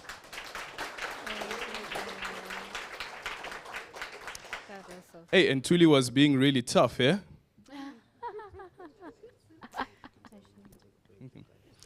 Yeah, Tulile, where did you get those skills from? Yo. And she's like, wait. So basically what you're telling me is... Yeah, Tulile? I'm trying to Have you understand. ever tried it out? Not really. Podcasting here and there. Podcasting here and there. Yeah, but not formally. Yeah, Miriam, what do you think? I think she's got a gift there. Amazing. I really think that you have a gift there. Well done. Thank you. Thank you very much. That was really impressive. And the conversation around networking. Can I just quickly do this? Is there anyone who has a solution to how do we get to properly network, even when we are faced with time constraints? How do you do something like that? I realized from the forum that I was at that networking actually doesn't happen on the day. It's very difficult to network on the day. Because again, I think the future of work is also wellness. It's also energy. If my energy on that particular day says to me, oh, but Eldran, we are bulisana nabantu. When on that particular day, just on a mental level, you are not there. But what happens over consecutive days is that you meet people, and you come in contact with their energy, and at a later stage you're able to have a purposeful and meaningful conversation with that person once you are in the right state of mind. So in moments where you are not in the right state of mind, yet opportunity has come, and the train's doors are open for you to get onto that train that says that we are now leaving, this is the destination that we are going to. How do you do it? Anyone who has any ideas on how we approach networking in spaces like these where time is limited? Okay, the lady right there at the back.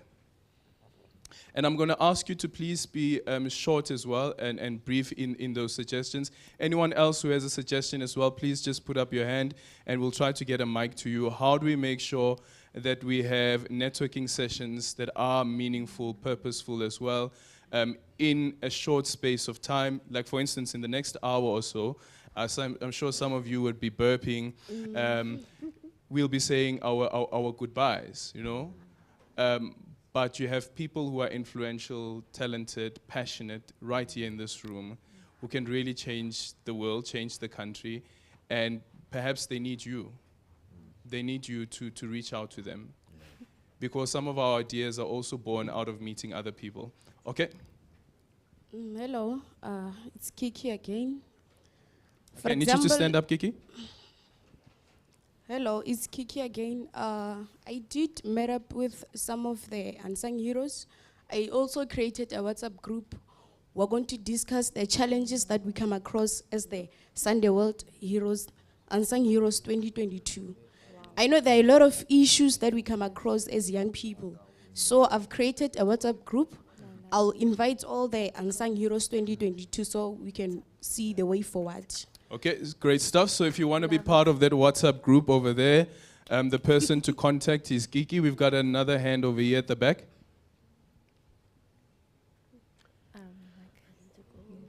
This is what we mean when we say we disrupt, we enter spaces. Hello everyone, my name is Rose Tawani. I'm a Okay, the mic is... Oh, sure. Hello everyone, my name is Rawat Tawani. I'm very excited to be here. My suggestion would be, I think the keynote speaker mentioned or highlighted a very important question, which is what do you need? So I was thinking that we could maybe have like a mini database of all our names, our contact details, and then you indicate there what do you need as well as what you have to offer. And then we can always refer to it at a later stage. Okay. So another repository that we are speaking about. Any other suggestions? Okay. Okay, let me just quickly go to Kellen, right? You can go ahead. You have your mic. Okay, so I'll make the offer to build it. Wow. So like I said, send me the pitch deck, send me the emails. I'll make the database available online. Oh, Let's build what it. a time to be alive. my. Yeah? Do you want to add something else? No. Okay, Just perfect. Like I said, Calanet. Yes. Okay, hello everyone. My name is Sinazo. I'm a teacher. I'm also from the Free State. Thank you to Sunday World. A solution. Sunday World is going to print, I think, tomorrow. The names are going to be there. Everyone is on social media. Brilliant. So, you know, if I need you, I reach out. He spoke about tackling fear in the face. You take a risk. The worst thing that could happen is that the person is not going to reply or they're going to say no. Exactly. But that's the worst thing that could happen. And then another thing that could happen is that they're going to respond and then they're going to help you. And you're going to make money. Yes. Thank you. Prosper together. Money. Let's go get Prosper that. together, as Tulile said. I think that's the thing that we need to leave with, right? Fumble anything but the What's bag. particularly nice about this idea of building a database is that you're then able to fetch the unsung heroes from last year, put them into that database, And put them. and then you're able to have a database that's rolling for subsequent years as well, so that it becomes this gift that keeps on giving. And then at some point, someone will create the 10-year reunion and we'll prosper Okay, let me together. get 2 last contributions, then we're going to take a quick break. Any other contributions at the back? Okay. Do you have a mic? Is there a mic close by?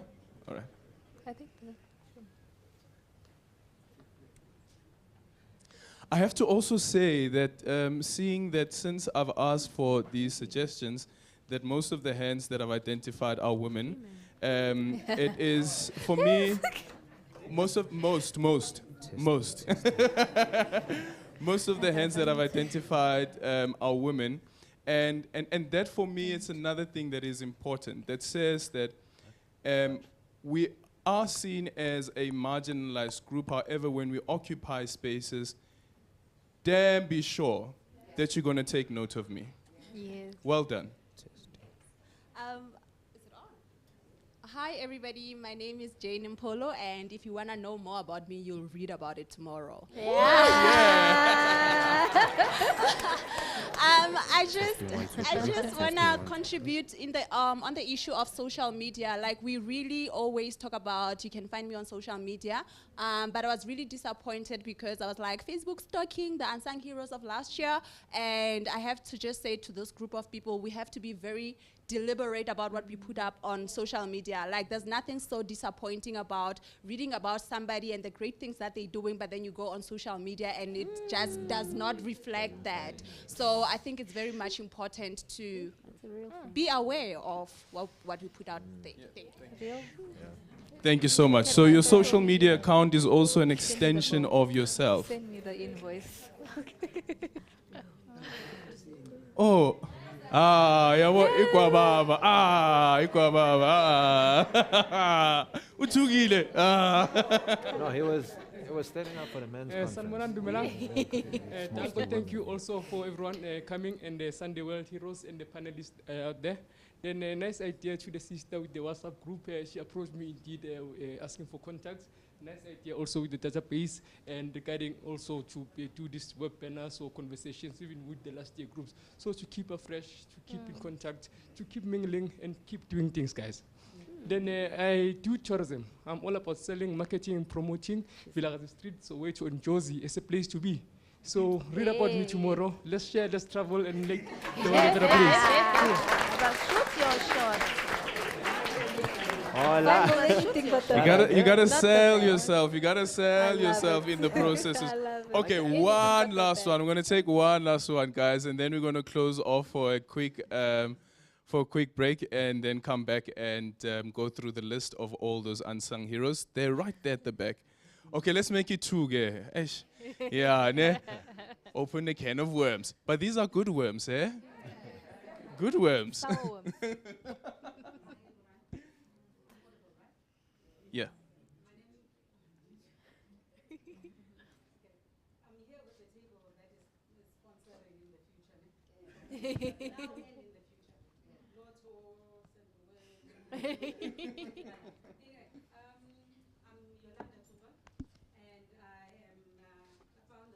Testing.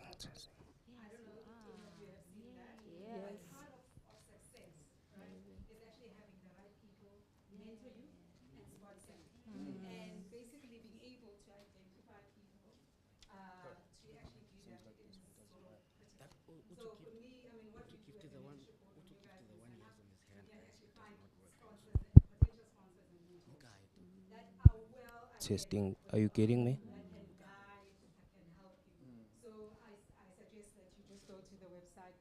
Sorry? Oh. Sorry. So I suggest that's something that you might want to do. I've had feedback from people who did it last year who actually have said, you've changed my game, right? You've changed my entrepreneurial game. You've changed my career. Oh, yeah, there you are. Yeah. So she was part of the mentorship program. I don't know her from a Baоб soap. I've never met her, right? But the platform has been able to connect her. Who did you connect with last year?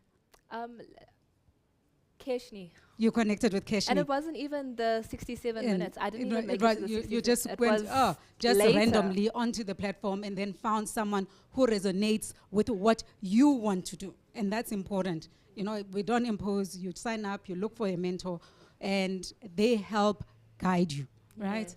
And so that's what my appeal would be, is if you're interested in beyond where you are today, you might find someone, I don't know, you know, you might not find them, but at least it's a platform that we're building mentors on day after day after day. So hopefully you can find someone who can help you on that platform. By the way, and mentees also help each other on the platform. So you can choose someone else on the platform.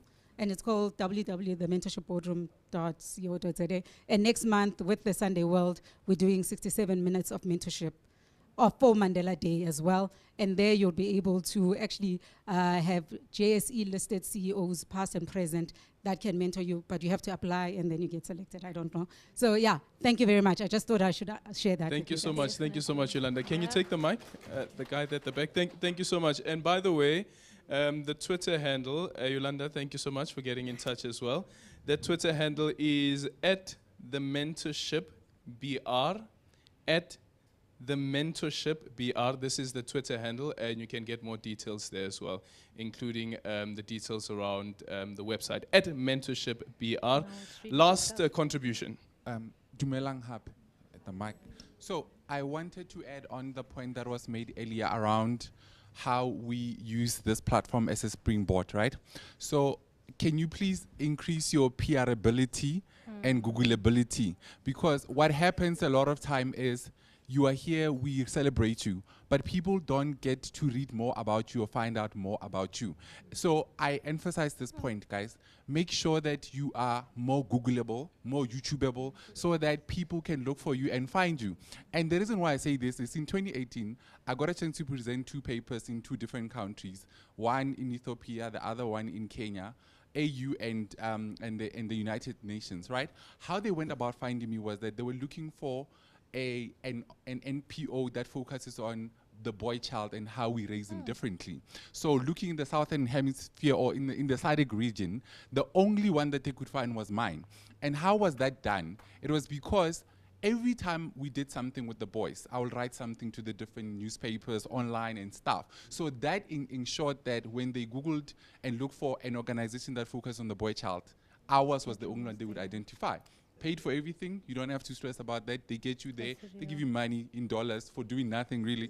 So my point is, for the work that you do to go further, this is a sign some are appearing for the first time in newspapers tomorrow. So please increase that so that we get to see more of you and your work. And that will enable you to meet even more greater people. Dr. Precious Mulimutsipa and the husband met me through the pieces that I wrote. I wrote one piece randomly to the Star, and they captured it and they called me to their office to sit and have a conversation. My point is, you don't know who's going to get a hold of that particular document, and that might be the person that takes you to the next level. Thanks. Thank you. Thank you so much. To those people who are following us online as well, I hope that you are taking down all of the details that we are sharing with you. Of course, this is being recorded, so it will be available on the YouTube channel. A bit of change. We are going to continue with the announcement of the unsung heroes that we are celebrating this year. If you need to take a... Konje baby say what break, Leanne? The what break? A what break? Bio break. Biology. What's happening? If you need to take a bio break, feel free to excuse yourself. But in the meantime, we'll continue with the announcement and the celebration of these unsung heroes. And again, what makes this so special is that these are people that have been nominated by just ordinary folks on the street. And clearly your work has meant something to them that is quite valuable, and that's the reason why we are celebrating you today.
1, 2, 1, 2. Can we please settle down? Can we please settle down? And everyone who's outside, please come in. Can we please settle down?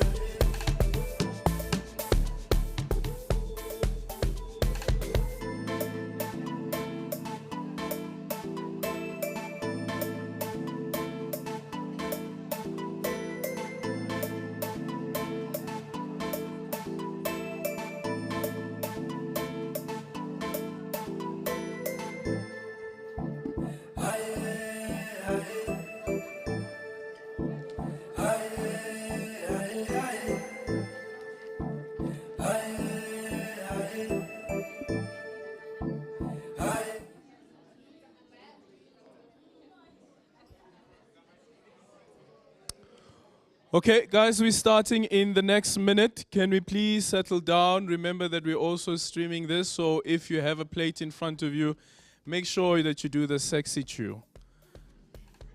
You know, otherwise you might just become a meme. You don't want that. Make sure you do the sexy chew, guys. Those cameras are everywhere and it's being streamed as well, so you are live on YouTube. Be very, very, very careful. I see some people with chopsticks. You're very brave.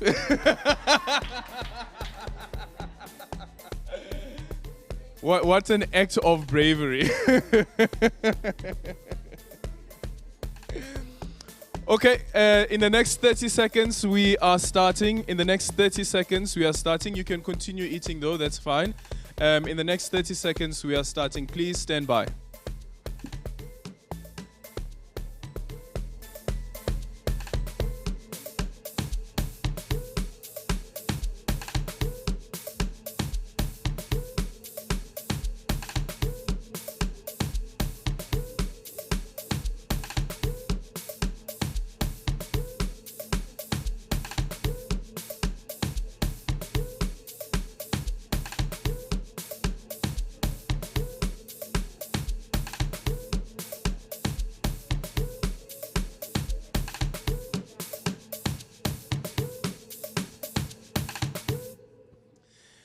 And welcome back from our bio break, which clearly encompasses everything, including the mouth and what goes into the mouth and the other stuff, which I will not chat about.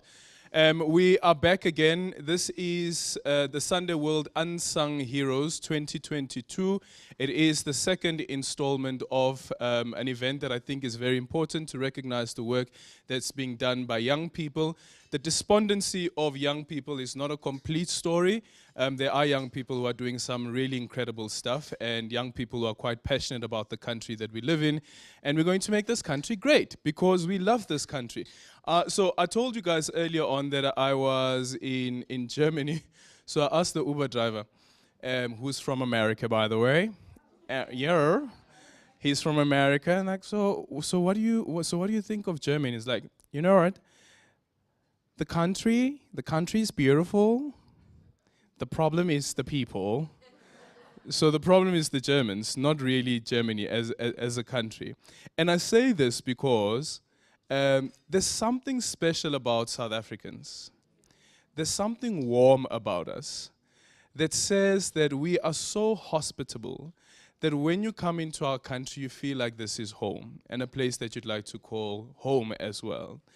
I have no doubt that one of the reasons that we have a high number of foreign nationals who live in the country, whether it is black or white foreign nationals, whether it is foreign nationals who come from Europe or foreign nationals who come from the continent, undocumented or not, it's because of the nature of what we are as South Africans. And when we speak about Ubuntu, Ubuntu, and we speak about Umuntu, Umuntu, Ngabantu, at the essence of it is Ubuntu. The ability to go next door, but I don't know if they do it in the burbs, though. Don't know if they do it in the burbs. Don't know if they do it in the burbs. And you look at, for instance, the 2020 FIFA World Cup, and if you speak to soccer fanatics and people who attend these tournaments, they will tell you that they have never, ever experienced that tournament the way that they did in South Africa. And that is because all of you, except for Bafana Bafana, A bunch of winners. You're a bunch of winners. You're a bunch of winners. So we're going to go into the various categories, awarding those unsung heroes of 2022 as nominated by you, fellow South Africans, as well as our visitors and foreign nationals who are in the country, people who've had an impact in your life and also had an impact on other people's lives, and you wanted us to celebrate them and also recognize them, and that's what we're going to do today. We're starting off with youth in business and entrepreneurship.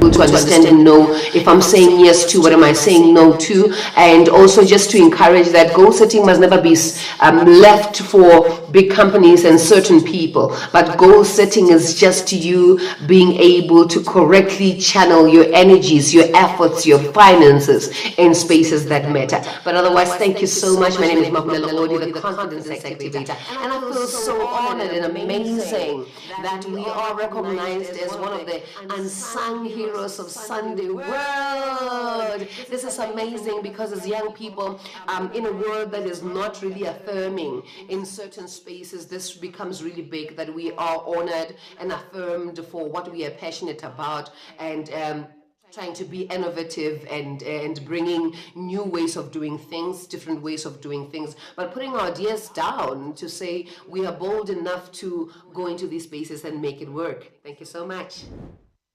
How's that energy? How is that energy? Gotta lead with energy, eh? The space is our confident activator. And the names are as follow: Bandile Matebula.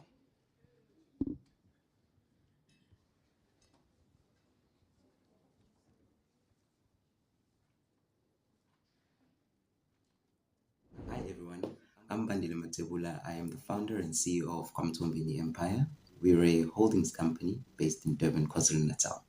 We manage a variety of small business portfolios from different industries. I founded KMT Empire in 2020 with the aim of creating a legacy for my family, and also at the same time creating something amazing that will not only benefit myself and my family, but the youth of South Africa as well. I hope to make a positive change in the country by providing the youth with the much needed and necessary skills and job experience to help contribute positively to the South African economy. I'm honored to have been nominated in the entrepreneurship category in the second Sunday World Unsung campaign.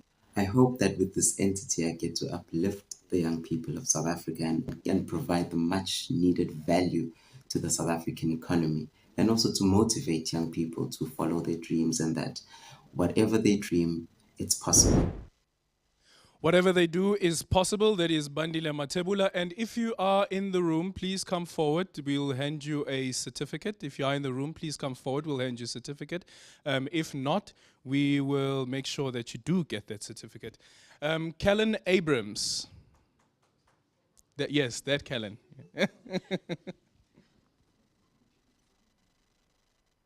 Hi, my name is Kellen Abrahams. I'm the founder and managing director of multiple organizations and brands. I am most well known for my data science company, Data-Led Insights, which aims to help businesses and organizations make better decisions at the intersect of mathematics, business, and technology. I am deeply honored by this nomination. I would like to thank Sunday World for recognizing the powerful work that all nominees are doing to create change in our beautiful, beautiful country. My message to young people is simple. Self-awareness, mental health, and learning to overcome challenges are my keys to success. Make mistakes, learn from them, laugh at yourself years later. Don't let anyone kill your spirit. Don't let anyone make you a hard or boring person. Give yourself kindness, give yourself love, give yourself leadership, give yourself growth, and then share that with others. To keep it simple, do your best every day. That's all you can control. Thank you, Sunday World. That is Kellen Abrams, Do Your Best Every Day. And our next award winner is Diketso Sito, who is from Ivory Park, Ekurhuleni, a young man to watch out for. The 25-year-old is the founder of Ghetto Heroes, Tech Innovation, and GH Mall. The idea to establish two entities was prompted by the desire to empower the youth with the fourth industrial revolution skills. Diketso, if you are here, please do come forward. And then we're moving over to Hurisani Mushwani.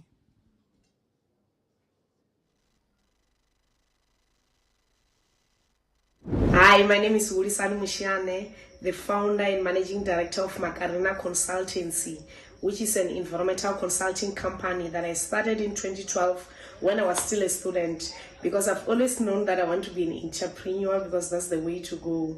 We consult mainly in the mining industry, but we're not limited to that. We do public participation, environmental audits, environmental impact assessments, mining rights application, environmental authorizations, anything and everything environmental. I am honored to be nominated for the Sunday World Unsung Heroes. I hope that we inspire other young people to stop limiting themselves. Thank you. Yes, that is Hulisani. Hulisani is here. How? I was like, Haibo, where have you disappeared? Our next award winner is Karabo Matibela. And Karabo Matibela is 23 years old, a streetwear fashion designer from a small village in Dennilton that is in Limpopo, who owns a clothing line called Exceptional Clothing. I have to say there's a lot that's been happening in the clothing sector and various brands that are popping up. So well done to those guys. Karabo, if you are here, please come forward. Our next award winner is Koketso Mogotu.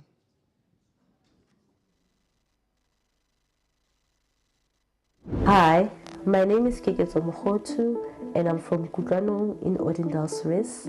And I am one of young women in agro-processing and I own a brand called Motswako.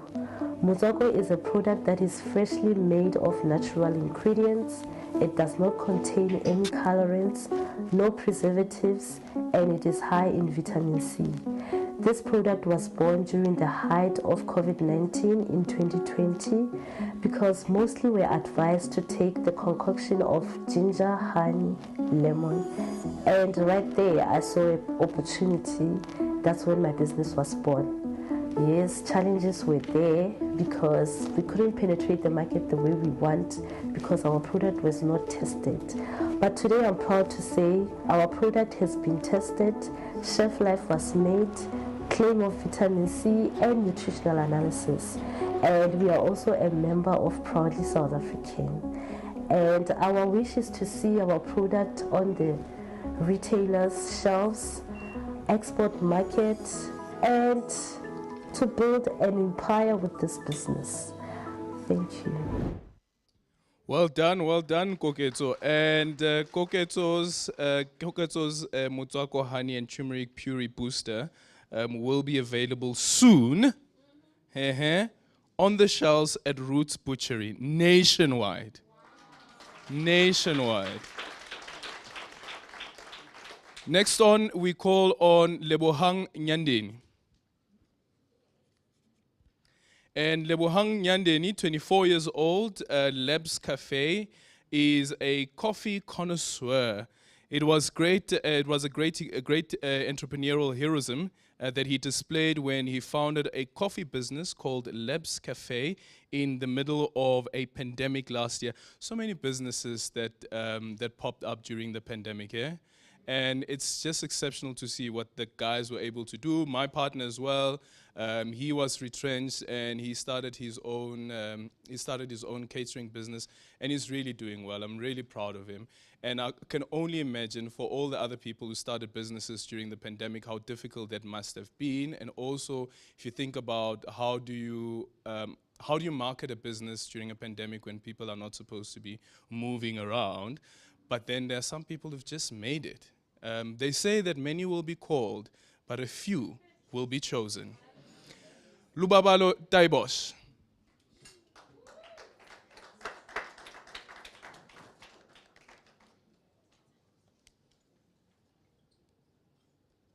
So Lubabalo Taibos, he says that he loves recognizing no barriers. It jumps hurdles, leaps fences, penetrates walls to arrive at its destination full of hope. And that's a quote from Maya Angelou. Lubabalo, I just want you, just before you get your certificate, what would your words of encouragement mean, or would it be to people who are living with the disabilities, and just also a shift in how those people are being seen by even potential employers and sometimes potential business partners? Thank you. Truly an honor to get this award. It is truly how you see yourself in the mirror that matters. If you see a person who's been defeated, so the world will defeat you. If you see a hero, you'll become a hero. If you see a change maker, you'll become a change maker. It's all about what you have inside you, and that will propel your actions in terms of what you do. And that's the motto I live with.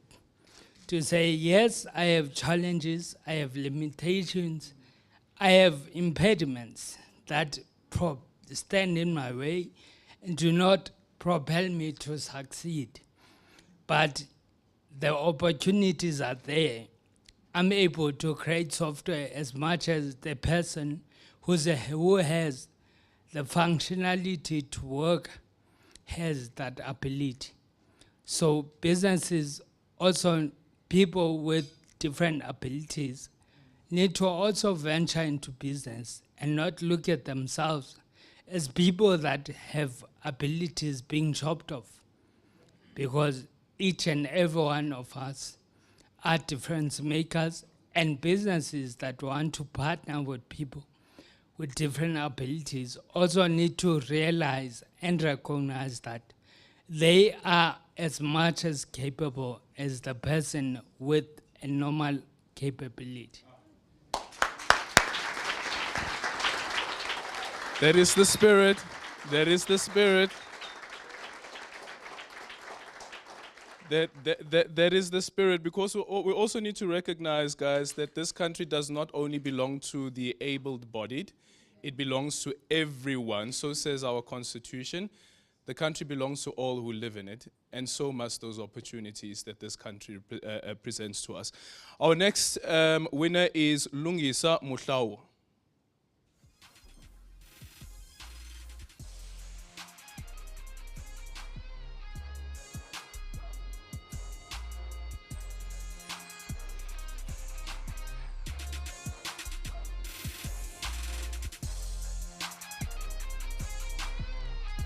Is Lungisa here?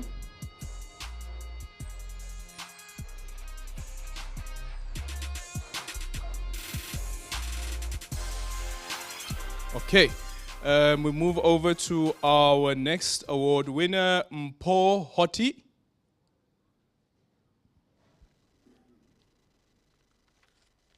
My name is Mpho Hoti, and I am founder of the social enterprise Mpho Hoti Finance and Advisory, NHFA. The inspiration behind starting the social enterprise was as a result of my key passion and interest in financial literacy, financial inclusion, and compliance, the first two on an individual level and all three elements on a macro enterprise level. It is a known fact that South Africans have very low levels of financial literacy, And we see that manifest itself in how small businesses are managed and the inefficiencies that we see in financial management of micro enterprises. I am absolutely honored and thrilled and inspired to be part of the 2022 Sunday World Unsung Heroes. The previous cohorts have been youth that have done things that are impactful, that are insightful, that are empowering to communities. And to be part of that cohort in 2022 is really just a feel-good story. I am absolutely honored and I'm thrilled to be part of this year's 2022 Sunday World Unsung Heroes. And that is Mpho Hoti. Our next award winner is Mpho Stat, who is 32 years old.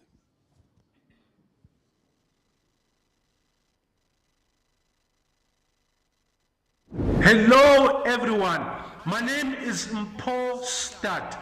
I'm a founder and social entrepreneur at G-Stat. We are based in Tabansu in the province of Free State. G-Stat is a social entrepreneur ready to serve, inspire and empower the youth and older generation of our community and beyond. We are a business with three units. We provide accommodation to college students, young working class. We provide sewing and pattern lessons to anyone who wishes to know how to make clothes and turn their skill into a business. We make bags out of recyclable material, plastics, old clothes in order to participate in the circular economy. I wish to continue to make a positive change in our country and beyond. I thank you for the opportunity to be nominated in this year entrepreneurship category in Sunday World Heroes 2022, and I thank you. Clearly, the goodbye part for him is something that he was like, not after all of that energy. We're doing the hello, but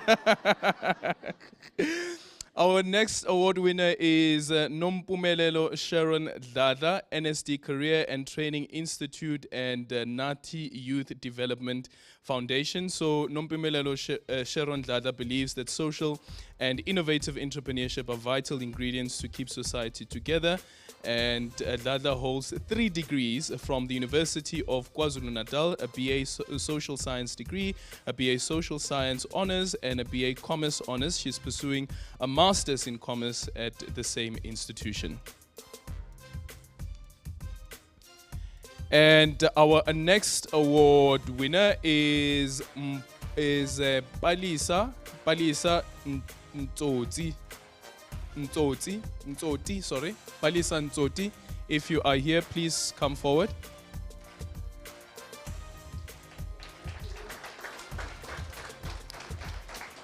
Palisa is 31 years old and is the founder of Faded Black Innovations, an NPO specializing in transforming traditional NPOs into social enterprises by expanding their capacity to achieve efficiency, sustainability, and effectiveness.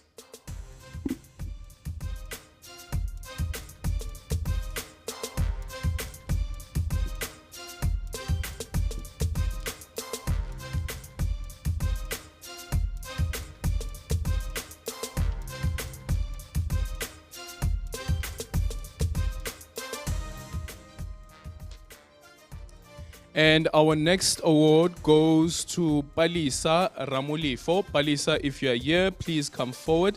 Palisa is 25 years old. In a country contending with unacceptably high youth unemployment, access to internet is crucial. As we heard earlier on, access to internet is crucial. There's data and data. What's the difference? Again. Because some people go with data, some people go with data. It's both. Same thing. Data, it's what? But who says potato? Come on, let's be honest. I know. Potato. No. Thank you so much, Palisa Ramuli. For our next award winner is Sharon Mwechi.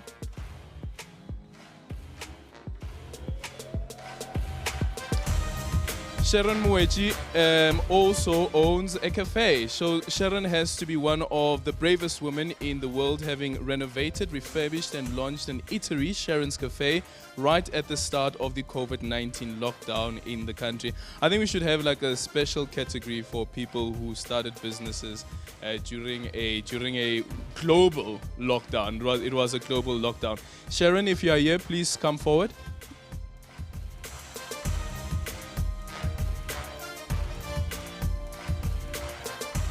Okay, we go over to our next winner. That is Sheldon Tetchell. Sheldon Tetchell, 32 years old, as you heard earlier on. Tulisile also touched on the work that he's doing. From Legends Bar, from Eldorado Park, south of Johannesburg, started cutting hair in his mother's bedroom at the age of 14, charging 20 Rand per haircut. And today he owns a chain of hair salons where the price is 120 depending on the style. His business, Legend Bars, has expanded to 65 outlets. Tulisile did mention that but earlier on. And listen to this. Other parts of the continent: Lesotho, Namibia, Botswana. The head office employs 500 people, including trainees in Randburg.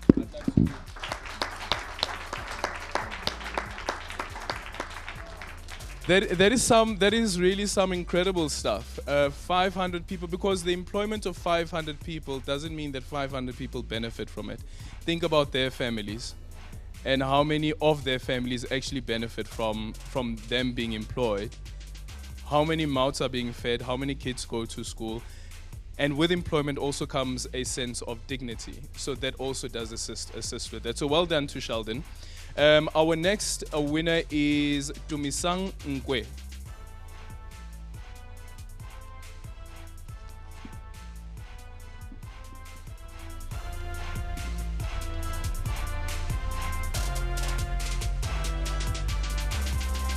Is Tumisang here?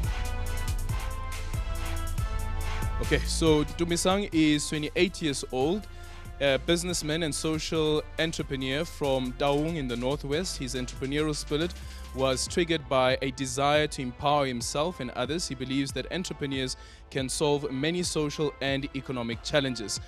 Our next award winner is Yonela Lindingliwa. Yonela, are you here? Okay, some people are attending this event virtually as well. So just a reminder again that your awards or certificates will be made available to you. Just get in touch with the organizers. Yonela is 27 years old from Mfuleni, Cape Town. In an energetic business person, he owns a thriving fast food outlet, Zamaroro, and also a Music Galaxy Inc. and a production company. He also mentors videographers and artists. Our next and final is Zinhle Zonke Zikalala.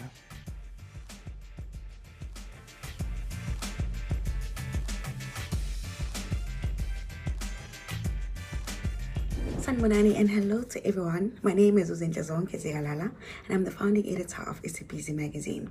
The publication is a subsidiary of Isibizi Media, which is a digital media company that we started in the year 2017.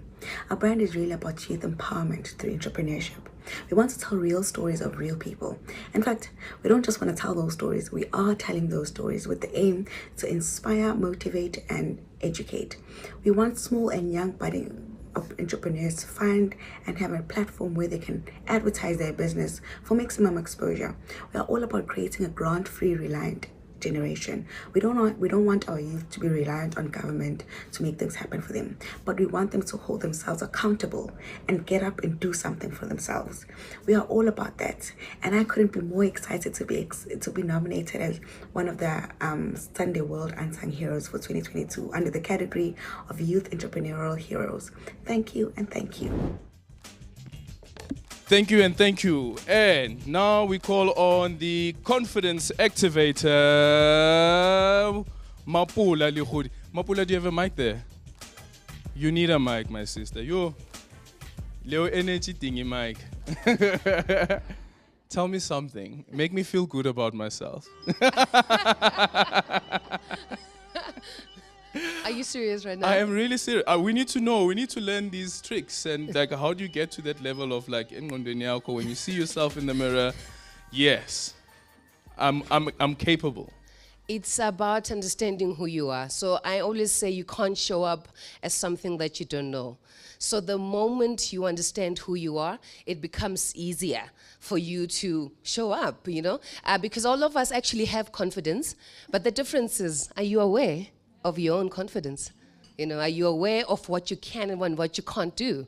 So the moment you are able to do that, you become amazing like yourself.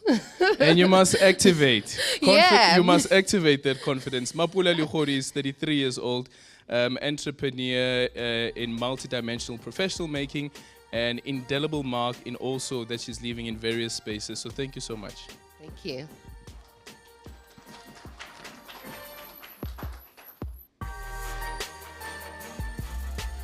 We now move over to youth in science, technology, and innovation.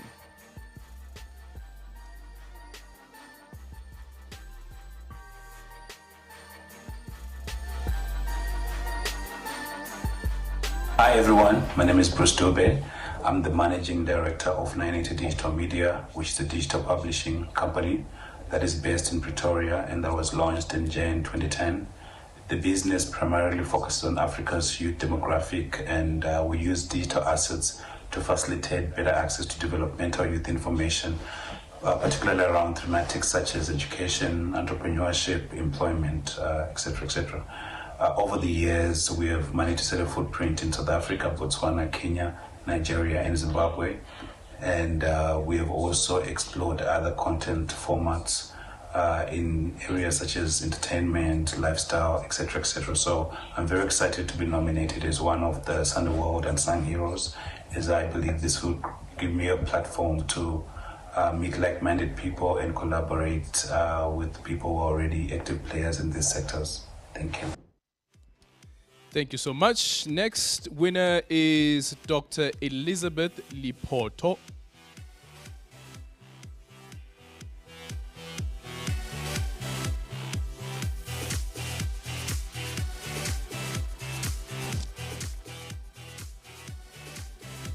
Dr. Lipoto is 33 years old from Johannesburg and is one of South Africa's brightest young researchers. Her passion for science, agriculture, and innovation is unquestionable. Next, we have Mfanelo Ndlela.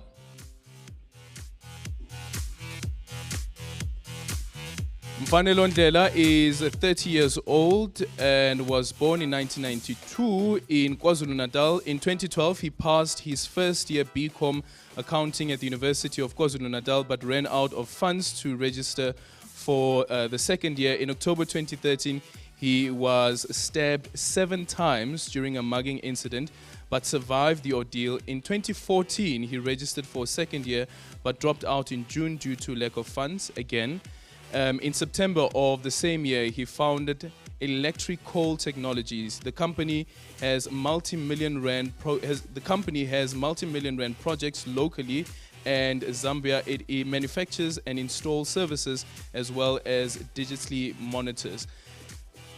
Do you get that?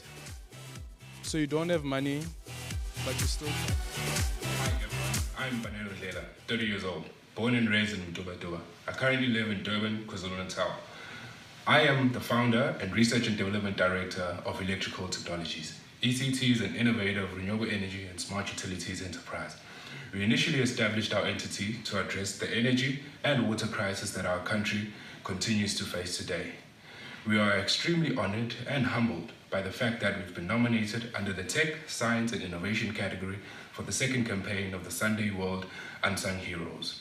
A word of inspiration to the young people out there: greatness is never a given, it must be earned. And that was said by the great leader, Barack Obama. Thank you. And our next winner is Mukontle Dumela. Okay, and Mukontle is 31 years old. A few years ago, while still a student at the University of Pretoria, The 31-year-old struggled to translate from Chitsonga names on Google for some research project he was working on. Rather than despair, he became motivated to build digital tools that could elevate his home language as well as other African languages. If you listen to my show Beyond the Headline, I actually open up with a poem from a Chitsonga poet, which is very important, young person as well. How do we celebrate our languages? How do we celebrate our diversity? Our next winner is Mzukayise Mbungela.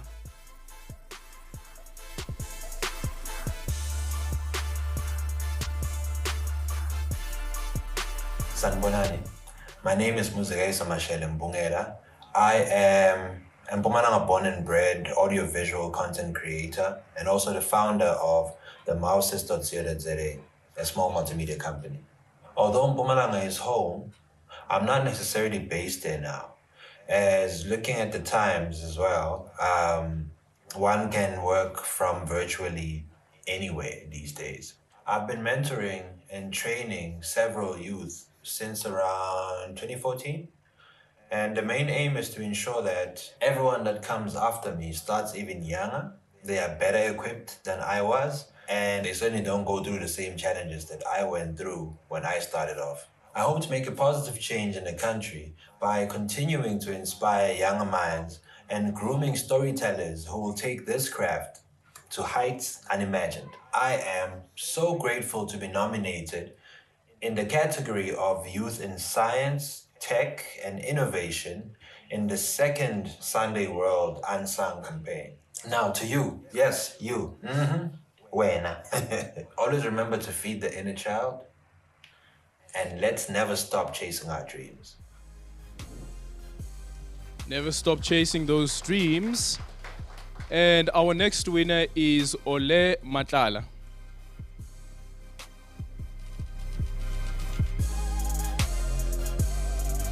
Hello everyone, my name is Ole Matlala.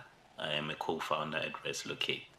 Reslocate maintains access to education through an interactive platform that connects students with credible student housing providers that provide safe, secure, and affordable student housing. Reslocate was formed to help ease the student housing crisis in tertiary institutions around the country.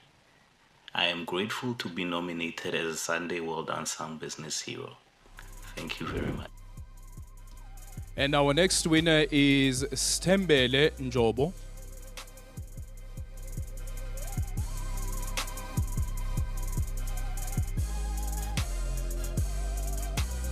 Sunday World Family Mbulweni. I'm Stembele Njobo from a company called Naf Media Communications, Diphuma Ekatlehong ePamridge. The purpose of our company is to plug our companies and upcoming artists on the map so that they can reach 5 stars, positive reviews using social media management, digital marketing, and live streaming. This year, ndiyabulela kakhulu for granting me this opportunity ukuthi ngibe part yenu under a category Youth in Science, Tech and Innovation. I will use my influence to impact impilo zabantu positively kuma township because in the operator with space up on izoba youth culture activist. Ama corporate companies use me to reach out kuma high schools to our townships because I understand both worlds in the point of intersection. The enough media. Song this is enough media. I thank you. Thank you so much. Stembele, where is it? Yes, oh, okay. So for those people who don't know, Stembele lives in, is it Pamridge, ne? Pamridge, which is next to Tsieti, which is an informal settlement on the East Rand, Ekurhuleni, and I'm from that informal settlement. And I got inspired at that informal settlement. It was actually one of the ladies that I met there who, through being a newsreader at a local community radio station, when I thought that this is only something that people who are in certain positions and have access to certain networks would be able to achieve, seeing her win at being a newsreader, coming from an informal settlement, said to me that surely I can do it as well. I took that leap of faith, and today here I am, the host of the biggest drive time show on talk radio. Nationally, by the way, nationally. So do not stop dreaming. It is possible. It really is possible. It is difficult also. We must acknowledge that. But to get your anchors. Get people who believe in you. There will always be people who propel you to your next level. Our next winner is Temba Sivati.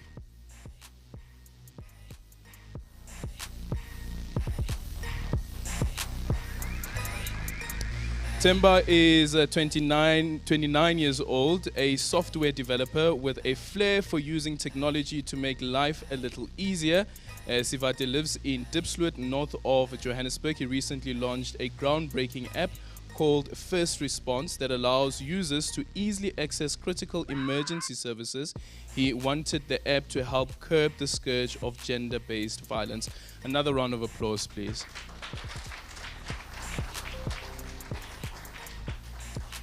And our last winner is Nomandla Nkoya.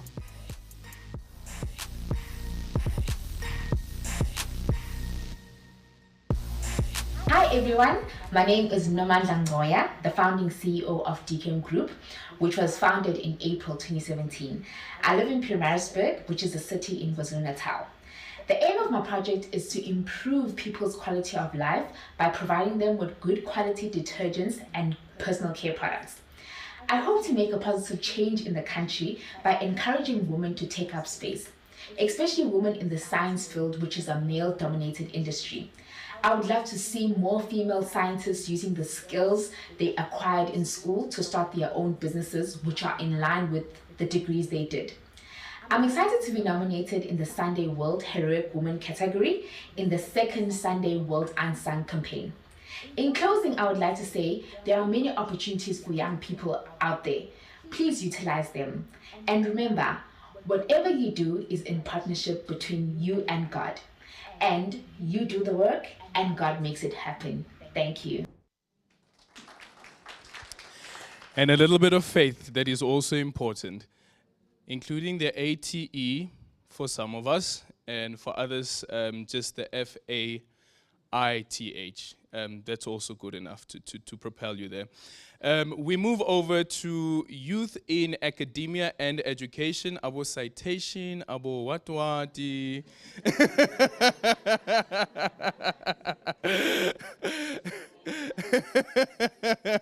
You must cite. Where are the citations? Where's the list? Is this plagiarized or not? Okay, and our first winner is Dr. Clement Khoza.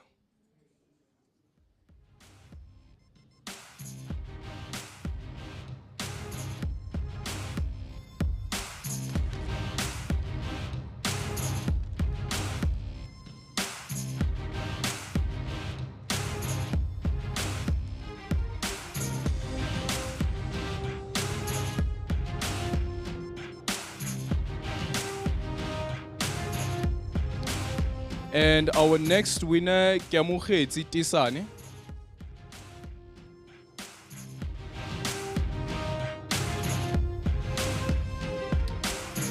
Okay, so for some of the profiles that we are not able to read, remember that they will be included in the supplement tomorrow.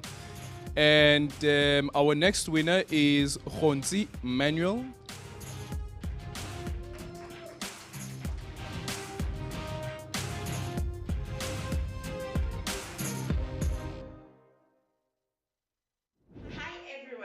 My name is Khonzi Manuel from Phosphorus. I am the founder of Lefatshe la Metsi Educational Center. We are an aftercare center that helps kids with homeworks, extra lessons, spelling, reading, and we prepare them for their exams.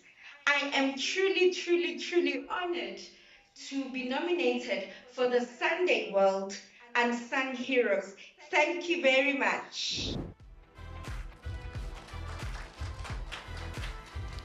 Khunzi, any relation to Trevor? Serious? Haibo!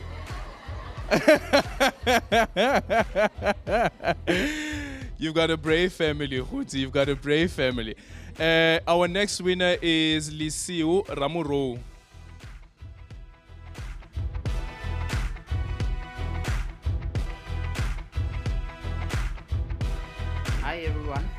My name is Leseo Ramaro.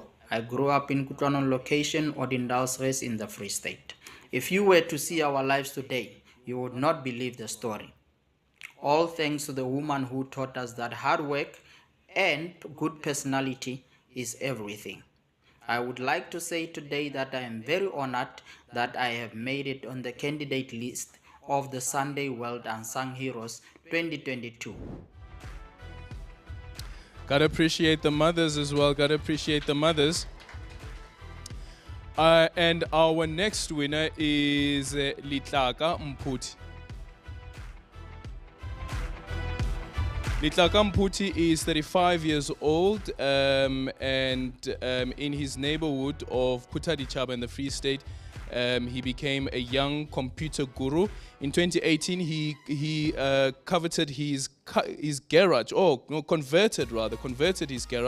into a small media center to teach grade 1 to grade 7 learners the ins and outs of computer coding and programming. The advent of the fourth industrial revolution prompted Mputi to launch a CompuWiz kit company at home to protect kids from the risk of being left behind.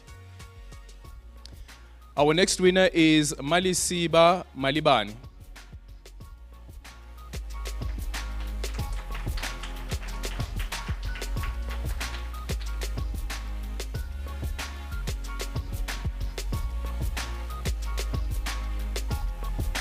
And Malisiba is 28 years old, and that story that I was sharing with you guys a bit earlier on as well about being in a demanding corporate job at 28, making time as part of a daily routine to tutor learners at the university students without charge.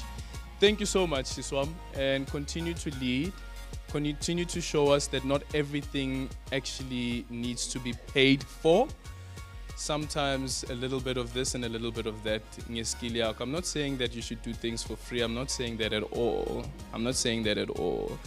But there's a level of fulfillment. If you just try it out, there's a level of fulfillment that comes with actually volunteering. I promise you. It will also change your perspective of compassion. Our next winner is Mapula Zikali. Is it Zikali or Zikali? It's a Z-I-C-H. Mapula, sorry, how do I pronounce your surname? Zikali. Oh, yes, you see? It is Mapula Zikali. Mapula is 30 years old and decided to become a teacher to teach live lessons to the youth. This was after watching her father dying at the hands of young thugs who robbed him of his items. So sorry for them.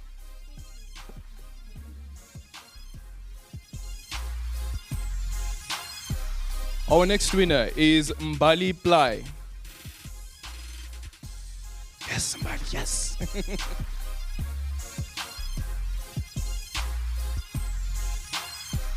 Hello, Mzansi. My name is Mbali Blai, and I'm a reading activist. I'm an academic research coach. I'm a book author. I'm a bibliotherapist, and I'm a reading analyst. But most importantly, my personal vision in this life is to inspire, educate, and support young adults. And you know, when you do something from the bottom of your heart, you don't always expect recognition, but when you do get it, it hits home. And that is why I'm so grateful for Sunday World and the Unsung Heroes Initiative. And I'm so grateful for this platform, for the nomination. Thank you so much. Thank you so much, Mbali.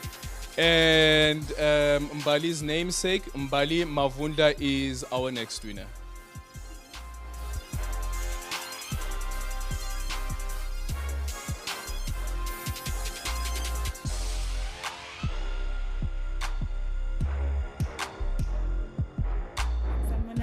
My name is Mbali Mavundla Mtetwa, the author of Kids on the Road, Junior Driving Manual, also known as the K53 Junior.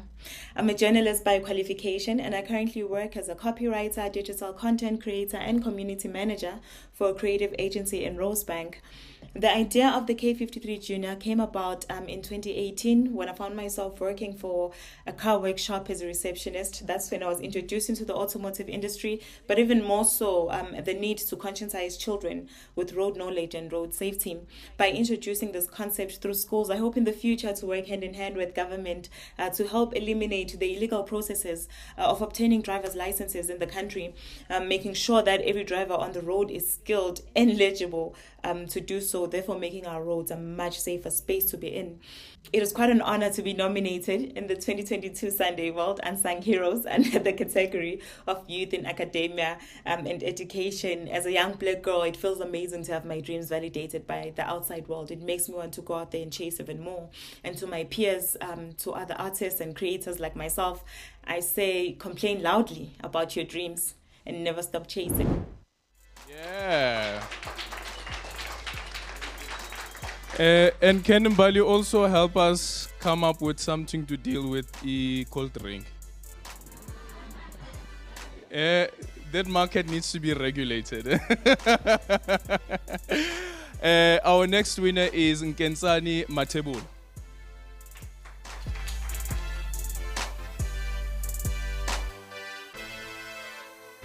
Hi there, my name is Kensani Matebula. I live in Bushbuckridge. I'm so excited to be nominated in the Education Community Builder category in the Sunday World Unsung Heroes campaign. I am the founder of Mackenzie Education Foundation that was started in January 2019.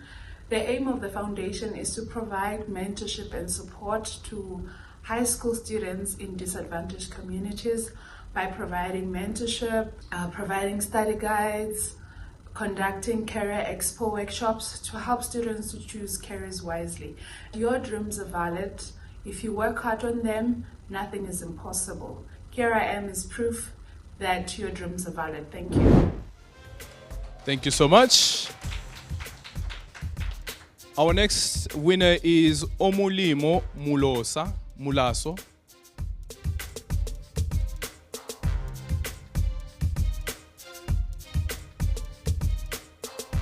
Good afternoon, everyone. My name is Omulema Mulaso and I'm 23 years old. I'm from Kurumani at a village called Baklaruses. 2019, I came to Pretoria where I was enrolled with TUT to study Diploma in Economics Management Analysis. 2021, I graduated cum laude, top of my class in Economics Management Analysis. I am currently enrolled with TUT, furthering my studies, doing my advanced diploma in financial management, CFA. And one thing that I can actually say is that being disabled doesn't limit your capabilities, doesn't restrict you from being who you want to be or doing what you want. It's actually something that motivated me to achieve more. When you are disabled and you don't take it as something positive towards your life, you take it as a negative thing, it's going to impact you negatively. But once you take it as something positive, use it, don't let it limit you or distract you or anything like that. Use that and climb the ladder.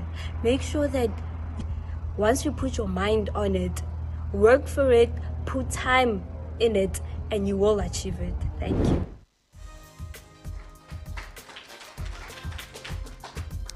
And next we have Palisa Mufukeng.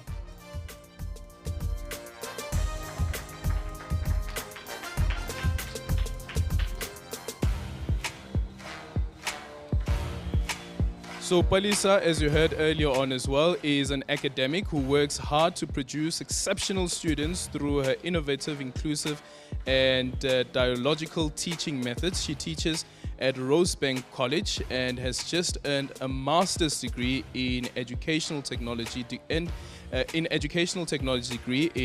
Wits University.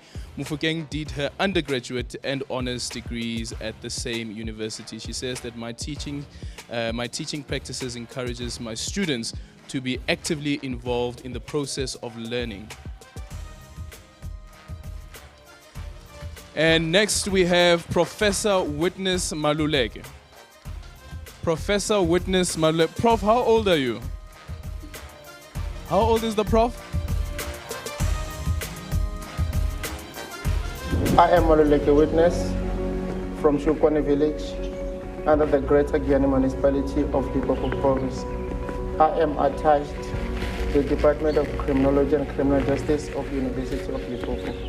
I am the senior lecturer, the stop theft researcher, the rural criminologist, the National Research Foundation Y2 Research Researcher. I'm also the honorary professor under the Department of Police Practice of University of South Africa. To the Sunday World Unsung Heroes nomination, I feel honored and grateful for this, as it will go a long way in my career. Furthermore, I submit that to the youth out there, they should put God first. They should also respect and help others in all their doings in life. Prof, I think you should give that advice to Kaizer Chiefs fans as well, including yourself. Our next winner is Scelumusa Shongwe. Scelumusa is 31 years old. After years of observing young people with potential choose wrong career paths due to inadequate information, in 2007 Shongwe, who hails from KwaZulu-Natal, established a Tolake Edu Career Expo to provide crucial information to the youth about market-related careers. Our next winner is Sinazo Hafula.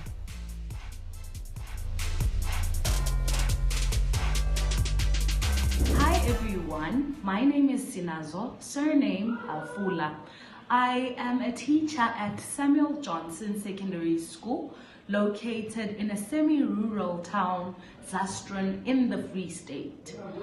I've been a teacher for 4 years now, and if I'm being honest, I can say that the experience has been rather a roller coaster ride. And yeah, but the good outweighs the bad, obviously. I'm very excited to have been nominated as one of the Sunday World Unsung Heroes for the year 2022.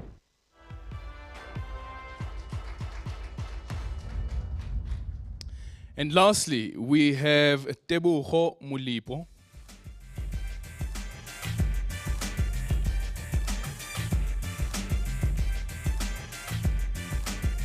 I am Mulepo TC from Khwadu Primary School. I am a founder and a director of MICT Project, which is a non-profit organization that aims to develop educators digitally. And I'm also a chairperson of a non-profit organization called Change Initiating Dynamic Foundation. My goal in life is to change the world through education. I am grateful to be nominated as a Youth in Academia Education in the second Sunday World Unsung Heroes campaign. If you can believe it.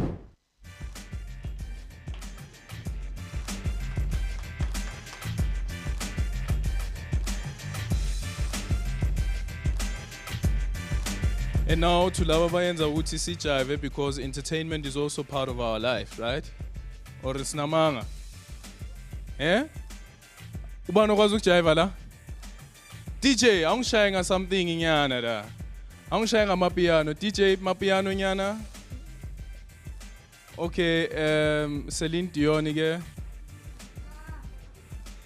Guys, ballroom dancing is also part of dancing. So, a DJ sina something inyana la? Okay, tingizwe. I'm sure kono okwazi ukujive la. Ukhona okwazi ukujive? Anyone? Okay. Or you're waiting for the beat first? Okay. We are counting down. 10, 9, 8, 6, 5. I'm not seeing anyone taking off their coats, but perhaps maybe that's not the problem. 5, 4, 3, 2. 2 and a quarter.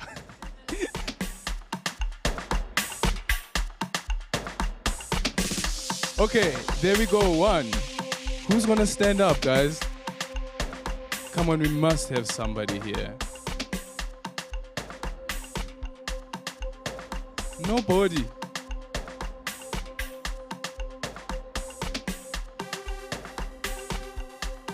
Is there no one? Actually, why don't we ask that table? Actually, can't we ask that table? Yes, yes. Can the MEC and Mr. Mbele please stand up? MEC and Mr. Mbele, please stand up. MEC and Mr. Mbele, please stand up. MEC, no! We want you to encourage us. MEC. So MEC, nothing.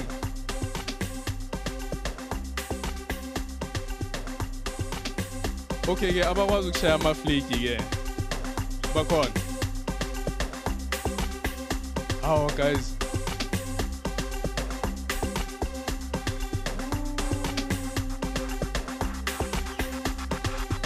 Ayizwakala ikhale lapho.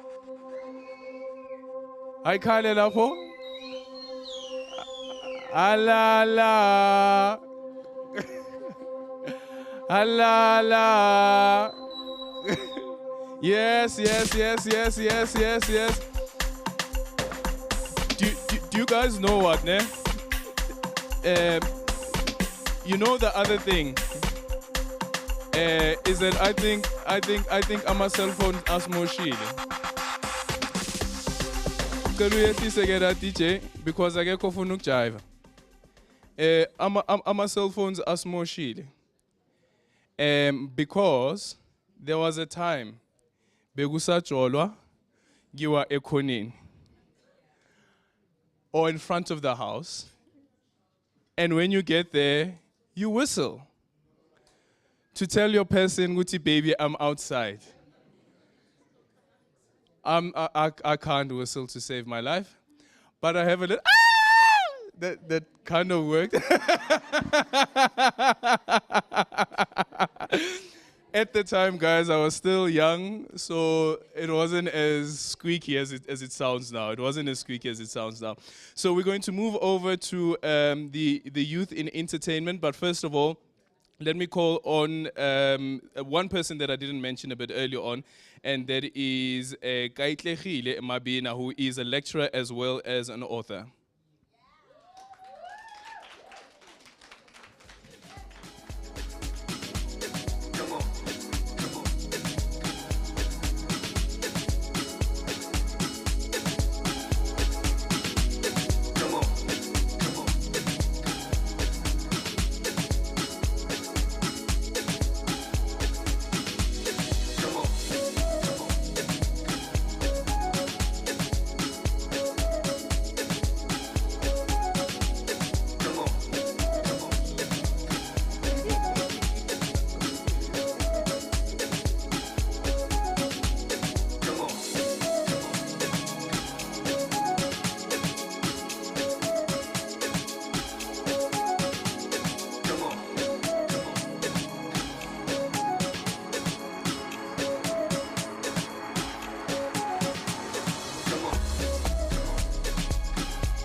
Okay, guys, my bad.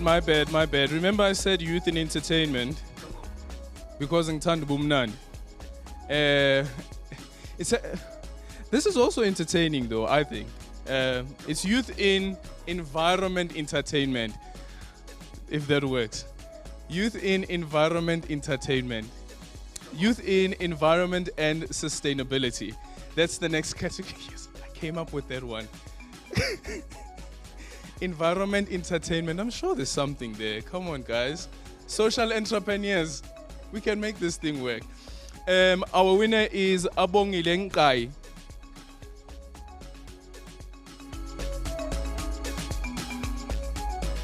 Hi, good afternoon.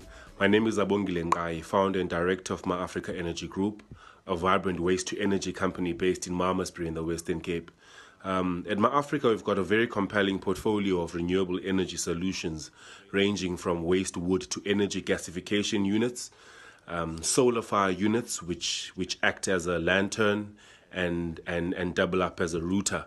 Thirdly, we have biodigesters, which convert manure for organic waste for agricultural customers, farmers, agro-processing units into reliable energy solutions.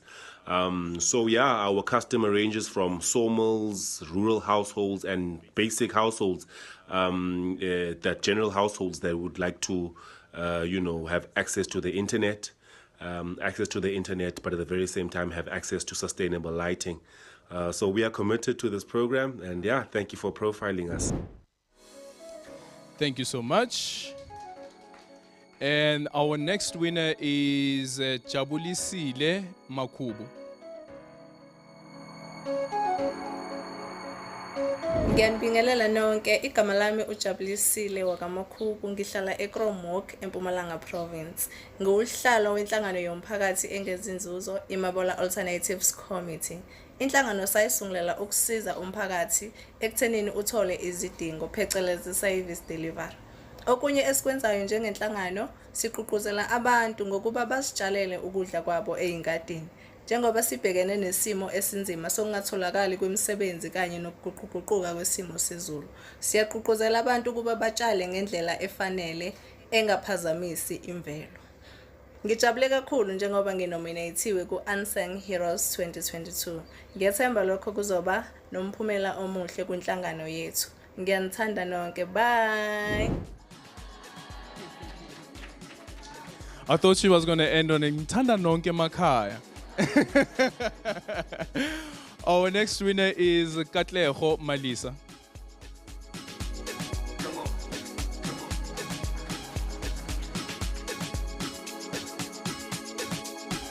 Katleho is 35 years old and grew up in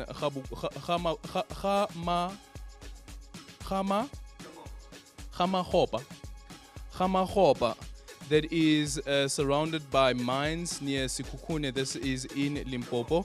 She observed a lot of social injustices and non-compliances by mining sector. Woo. Hey, Katleho, we can write a book about that one, hey?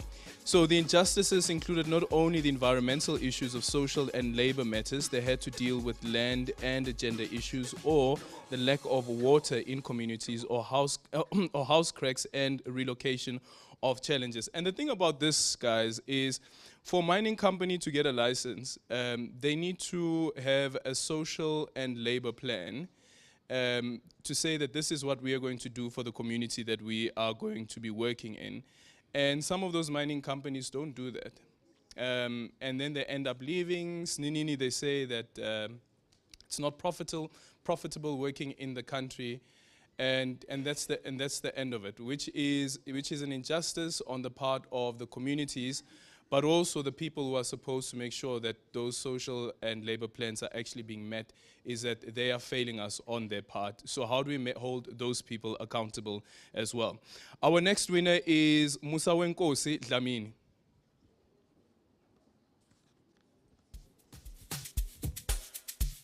Hi everyone, my name is Unsung Damini. I'm a participant in the organization called VEM and also a champion in the case concept called I Live in a Malahli known as City of Coal. The organization was founded in 2016 by a woman to empower young women in the community through environmental aspects. The aim of the organization VEM is to see a Malahli Highveld region at large in a clean and conducive environment that is not harmful to health and well-being in the community. My hope is to make change in the country by eliminating the emissions, pollutions made by the coal power stations, making use of solar energy, hydroelectric power, as well as nuclear energy. I am honored to be nominated in the environment and sustainability category in the second Sunday World Unsung campaign. Closing with the quote from Lady Bird Johnson: "The environment is where we all meet, where we all have mutual interest. It is the one thing all of us share." Thank you.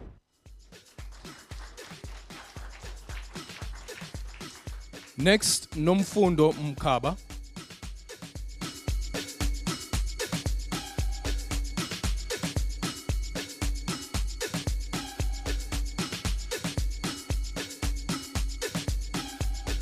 Okay, so Nomfundo Mkaba is 35 years old, born in Durban, who is an environmental rights activist and project developer for Nomfundo Mkaba, co-established a non-profit organization, Waste for Change, in 2019. The vision was to reduce the waste from going into landfills. She had just graduated from the Center for Environmental Rights. And our last winner is Tobeka Kumete.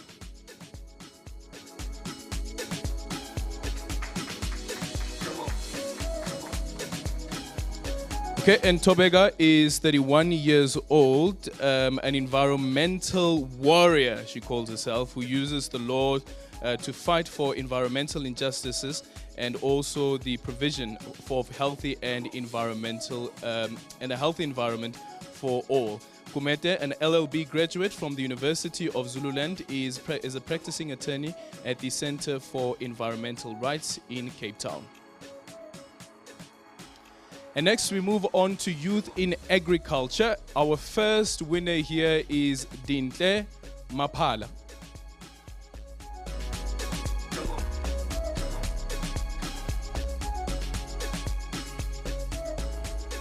Hi everyone, my name is Dintle Maphala. I'm the owner of Khodewop Farm and the managing director of Maphala's Poultry Primary Cooperative. I live in Khodewop Farm in Alwen North, the Eastern Cape Province in Ejokabi district. The aim of the business is to exploit available agricultural opportunities, maximize production for marketing purposes, penetrate the market and become commercial farmer, and create employment for youth and women in agriculture. Farming is regarded as the mainstream for job creation. I'm grateful and excited to be nominated in the agriculture category in the Sunday World Unsung campaign. Young people, let's make agriculture vibrant. Let's make agriculture fashionable. Agriculture is a way of life. That's true, and it's not true that young people are not interested in agriculture, as you just saw there. Our next winner is Lihlohonolo Mabaso.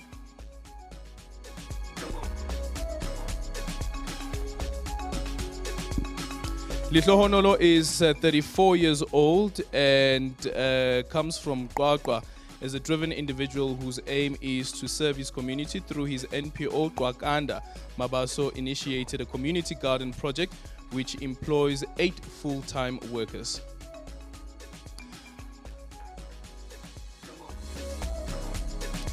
Our next winner is Simpiwe Mjwaha.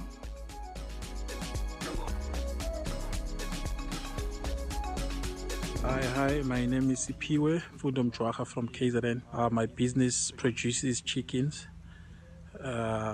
We produce about 100 per cycle. So with that, I've employed about 2 people, and also I'm also happy to be part of this Sunday World Unsung Heroes. I'm really honored to be part of this Sunday World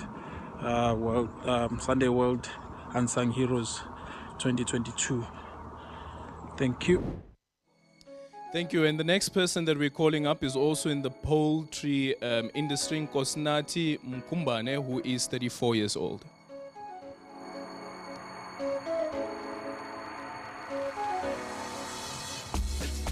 Hi everyone, I am Kosinati Makamela.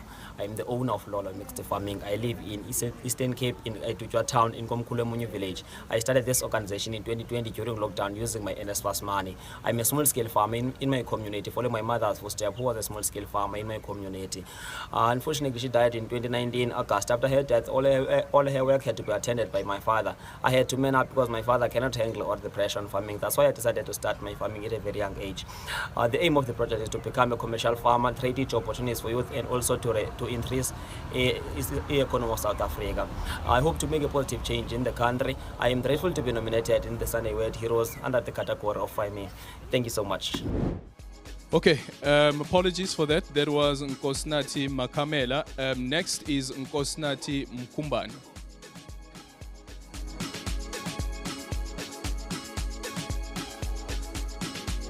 Nkosnati Mkumbani, 34 years old, keenly observing his father's work and successes in Malelana.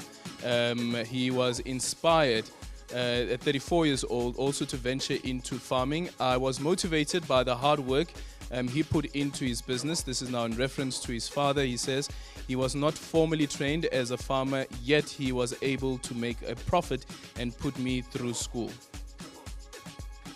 And lastly, we call on Siviwe Kekyana.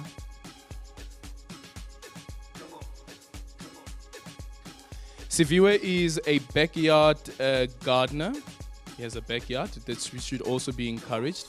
A young farmer on the rise. Shortly before the coronavirus pandemic broke out, he started a backyard garden at his home in Motherwell in the Eastern Cape, planting spinach, potatoes, as well as beetroot and cabbage.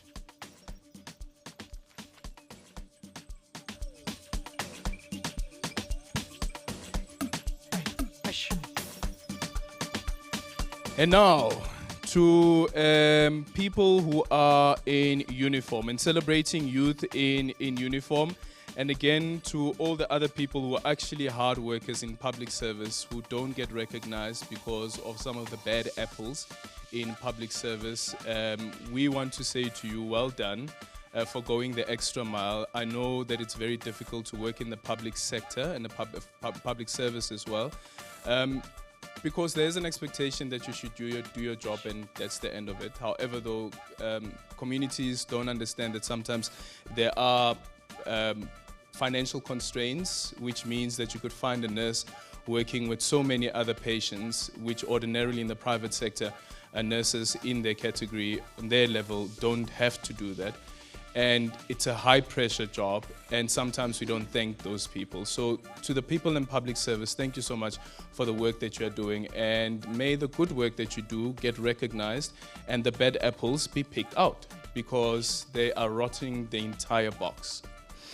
Our winner, Youth in Uniform, we're going to start off with Ntando Nene, who is a professional male nurse.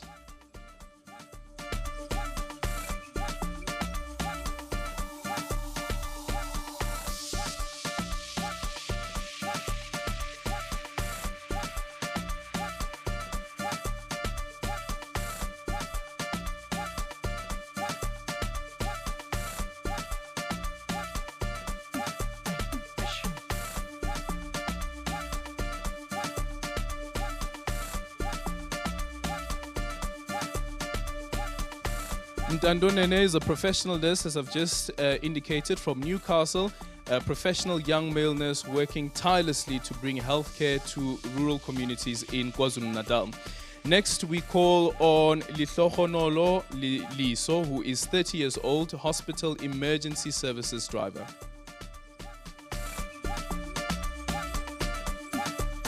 Hello guys. My name is Lihlohonolo Liso.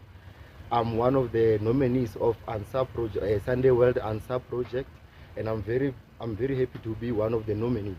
I can't wait to tell you guys about my story and my journey of my life and the challenges that we come across as youth of South Africa. So thank you very much, guys.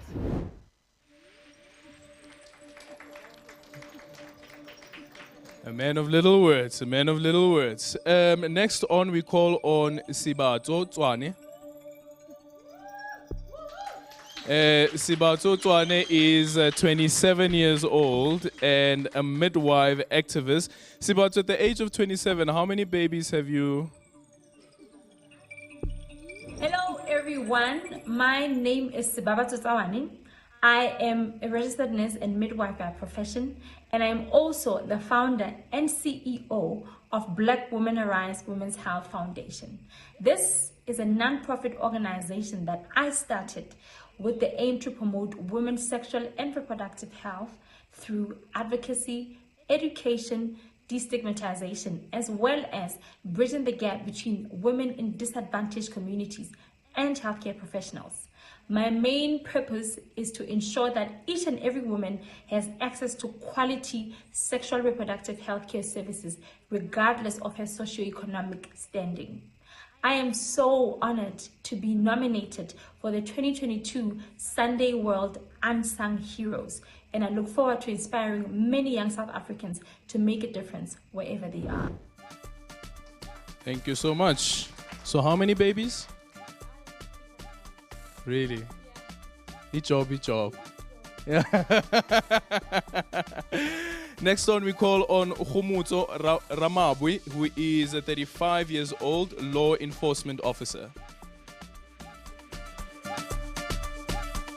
Hi, my name is Khumutso Ramabwi. I'm 35 years old from Groblersdal in Limpopo province. I am a traffic officer at Elias Motsoledi local municipality. My duty as a law enforcer is not only to write a summon, but to encourage and teach children about the road safety. In addition, I also help pedestrians to cross the road. I even patrol around to monitor the road to check if people obey road traffic signs and making sure that people drive safely.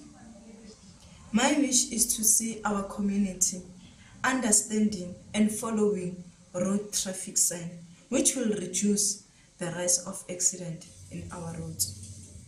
I am very happy and honored to be one of nominated Unsung Heroes. Thank you. Well done, well done.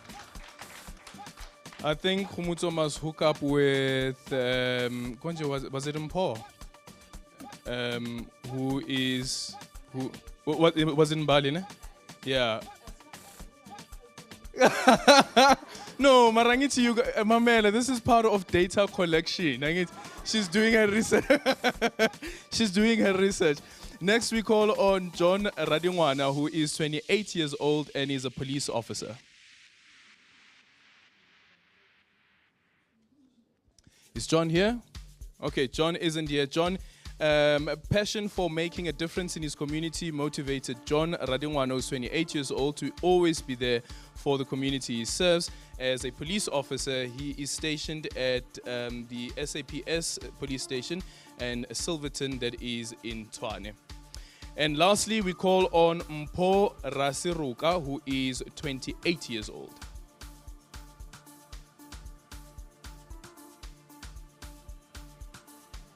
Africa. My name is Mpho. I am a nurse at Charlotte Maxeke Academic Hospital in the neonatal emergency unit. I am also a basic life support instructor, and I've recently joined the survival CPR family. And this is something that is very close to my heart. And basically what we do is we train the general public and health professionals about the latest skills in terms of performing CPR and first aid. So I'm really hoping that I can run with a campaign called Bump Alive to equip especially people in our rural areas and in our townships about how to perform CPR. Other than that, I would just like to thank Sunday World for featuring my story in the Unsung Heroes for 2022. Happy Youth Month. Happy Youth Month, everybody. For the young ones, that is. Happy Youth Month for the youth. Well, and the youth of yesteryear, right? At some point, they were all youths, at some point. We're now going to move on to Community Youth Heroes. and I am going to be reading through the list. If you are in the room, please come forward to receive your certificate. Our community youth heroes are as follows. These are the award winners who have been nominated by yourself. Angelo Boyce. Angelo Boyce. Anida Bieker. Anida Bieker. Anaf Dasrath.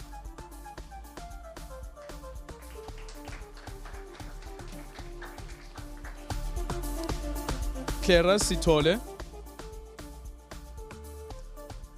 Clara Sitole. Dineo Kuluku. Dineo Kuluku. Elvis Siroka. Elvis Siroka.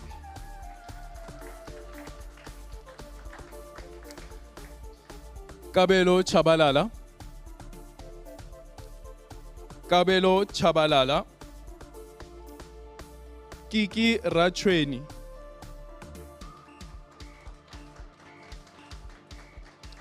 Kiki Rachweni, that is our WhatsApp group admin. Yes, it's that Kiki. Luvo Sikebi. Luvo Sikebi. Luvuyo Miataza. Luvuyo Miataza. Masimula Mukwena. Masimula Mukwena.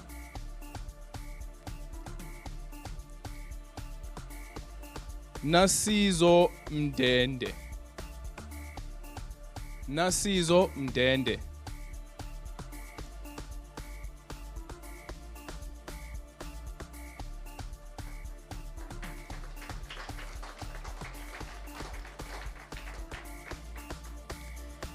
Njabula Tohane. Njabulo Tohane. And Njabulo's middle name is Happy. Can you believe that? Hey, happiness to the power two. I hope Njabulo that you are one of those people like confidence activator when you walk into a room in J. And the next winner is Thabo Litwala. Thabo Litwala.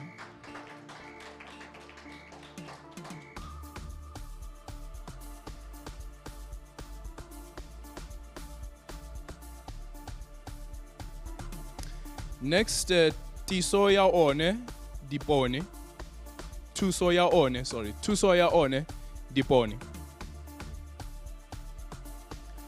Okay, again, a round of applause to our community youth heroes. 2 more categories to go. We're looking at youth in sports and culture, and then also in tourism. Starting off with youth in sports, arts, and culture. This is the entertainment one, I guess, that I was speaking about. So I wasn't too far off the mark. Environmental entertainment is still a thing, by the way. So let's pursue that. In youth, sports, and arts and culture, our first winner is Jane Mpolo.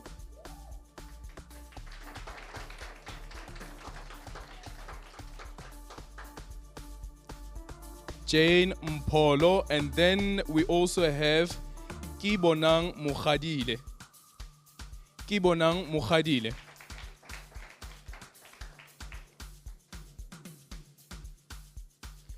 Kibonang, do they ever call you your boy B? Yeah? They do. Okay, that's your boy B on the ones and trees. And then Ketla Mahato.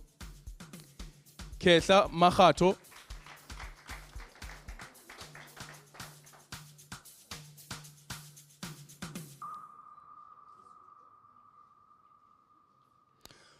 Luleka Mhlanzi. Luleka Mhlanzi. Meli Ndimande. Meli Ndimande.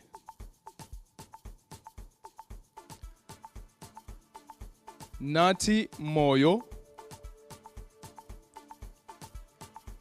Okay, I think this is one of those where you have to actually read everything. You know how people call themselves Black Coffee, yet the name is Gosnati. So I think this is one of those ones. So apologies, Nati, I'm going to read it again. Nati E. Dinarator. Moyo. Yes. Nati E. Dinarator. Moyo. Nosipho Madlebe. Oh, sorry, Nosiphiwo Madlebe. Nosiphiwo Madlebe. And lastly, Vutlari Nkuna.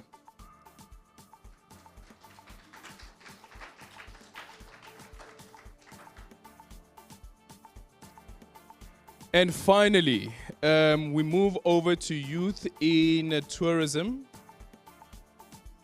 Very, very important one. Because tourism is an interesting sector. I wonder though if we in the country shouldn't start having a conversation that says that for locals, that is South Africans, that you get a discount. Especially when you go to these lodges and stuff that charges normally $1 and so forth.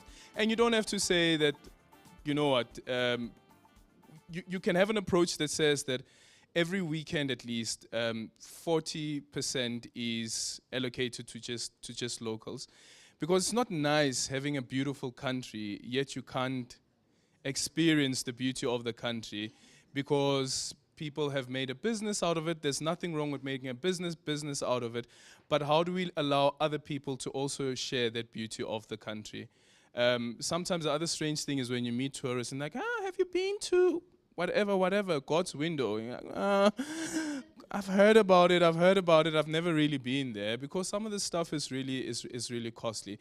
So maybe in the tourism sector, start having ideas and conversations about how do we do that, and also try to promote local travel. So in the youth in tourism, we're going to start off with Tsepo Marumo. Tsepo Marumo.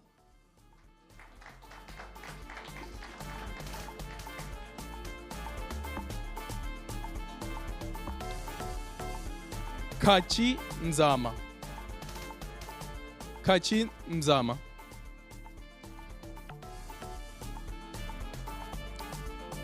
Theo Makatini.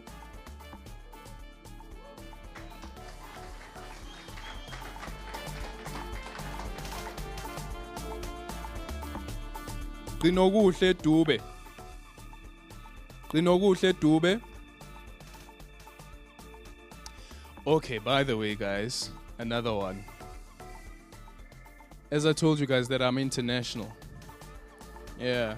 I was teaching some guys, you know, some Xhosa words and, you know, and they find it quite fascinating, the click in some of the languages, especially the Nguni languages, and with the Khoisan as well. So I made one guy recite Igqirha Lendlela. And you can only imagine how that went.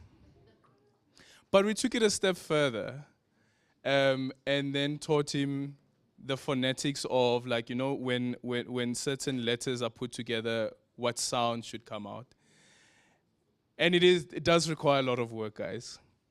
Ukuthi Gqeberha does not just come, Jay. It's difficult. It's difficult, but it's not impossible. It's difficult, but it's not impossible. Fana nabanye abantu speak about Mampumalanga. Yeah, some people speak about Mampumalanga. Like, where's Mampumalanga? Eh? Mampumalanga. Guys, it's in Mpumalanga, that place. It's in Mpumalanga, that place. Lastly, we're going to call on our last winners for this category in youth in tourism, SA Junior Culinary Team. The SA Junior Culinary Team.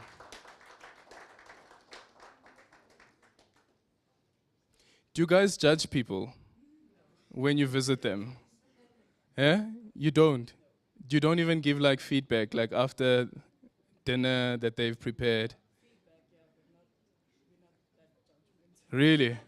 Because it's quite intimidating cooking for somebody who can cook and who's actually went to school. Not, ooh, I didn't say that. Not all chefs can cook.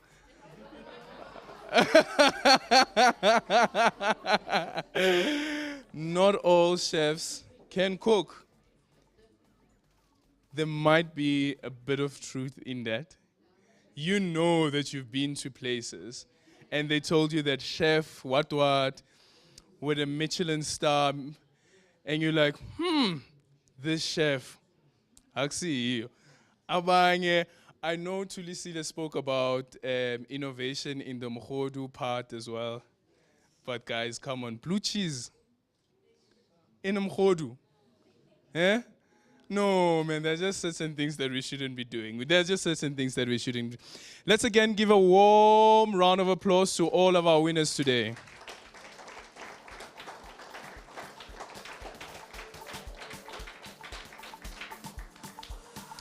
So what are some of the things that we are taking away from us? This table, anyone there? What is it that you're taking away today? You can shout.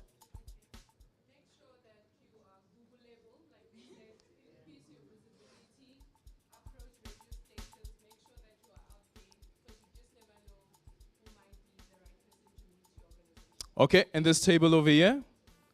Who's going to grab it? Anyone? Going once, going twice?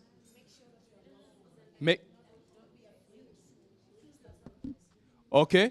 This table over here, I need you to speak up because we don't have a roving mic.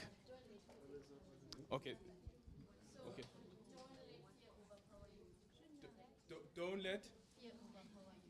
Don't let fear overpower you. This table over here. There, grab the mic, grab the mic. What are we taking away? Just one person who's going to represent the table. The world is your oyster. Do it scared. Okay, and this table over here. Hi everyone, I am Theo Makatini from the Dream Basket South Africa. So you said the biggest problem about tourism, the biggest problem about tourism is that our local South Africans are not able to travel. This is where I come in, okay? This is the answer, I'm the answer. So I basically curate experiences around South Africa to places where people don't usually go. And by that I mean if there's something special happening in your village, Ilali, Guno Mamaga's Banba and Limpopo who does something unique, please can you let us know? Also we want funding so we can get there, but let us know so that we can start taking South Africans to places because we always hear about tourism from tourists. Yes. And my purpose and the reason why I'm here today is because I want to change that narrative. I want to have South Africans traveling. Thank you That's so our much. takeaway. We got to get South Africans traveling. This table over here, which table has the mic? Which table has the mic? Okay. Yeah, I think it's simple. I think it's simple. We should just stop thinking and start doing. Because we have got a lot of analysts and not activists. So I think we need to be activists than analysts. Simple as that. Be activist instead of being analyst. Stop thinking, start doing. Simple. Yes, but you must analyze the data. Otherwise, yay. Okay, and that table over there? Am I on? All right. I don't remember the wording exactly, but it was something my brother said in front. The importance of you being what you see in the mirror. Okay. Yeah. All right. Thank you so much. Thank you so much. Was it Luvuyo, I think, who said that? Okay. And this table over here? Aldrin is international. Yes, of course. No, but we can't walk away with that. Come on. No, we can't. Tafula? Okay. No. Sizoilethi invoice here. Go for it, guys. Go for it, guys. Go for it, guys. Which table? This table over here? Yes. Is it on? Yeah. Please stand up. Okay. So I'll just leave a message to the unsung heroes out there that don't be just a hero on the Sunday World paper. Be a hero out there on the ground level. Go to communities, find out what communities are facing out there. Then when you say you are a hero, being a hero means that you know what is happening out there. So go out there and make a change, make a difference in your community. So being a hero is not just be visible. Yes. Make change. Thank you so much. Be visible. And our final contribution from this table over here. Okay, we say here on this table, we say don't drop the mic. Keep on singing. Keep on doing your thing. Like Miriam Makeba until you get the Grammy Award. Then, yes. Yeah. Then to you, we challenge you as youth in tourism, the one on the house. You can have us on the show, then we can discuss how tourism has got potential and how we can showcase the country much cheaper for South Africans. As you just asked it. Cool. Thank you. Ngenzeni, guys, ngenzeni. Okay, I'll take you up on that. I'll take you up on that. I think I'll join the WhatsApp group as well, and then maybe on the WhatsApp group we can have a discussion.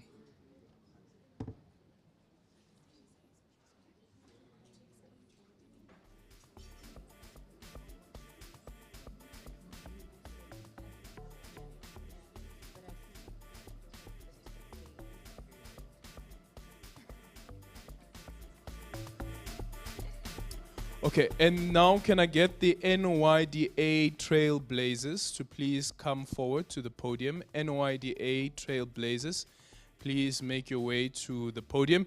DJ, give me a bit of music.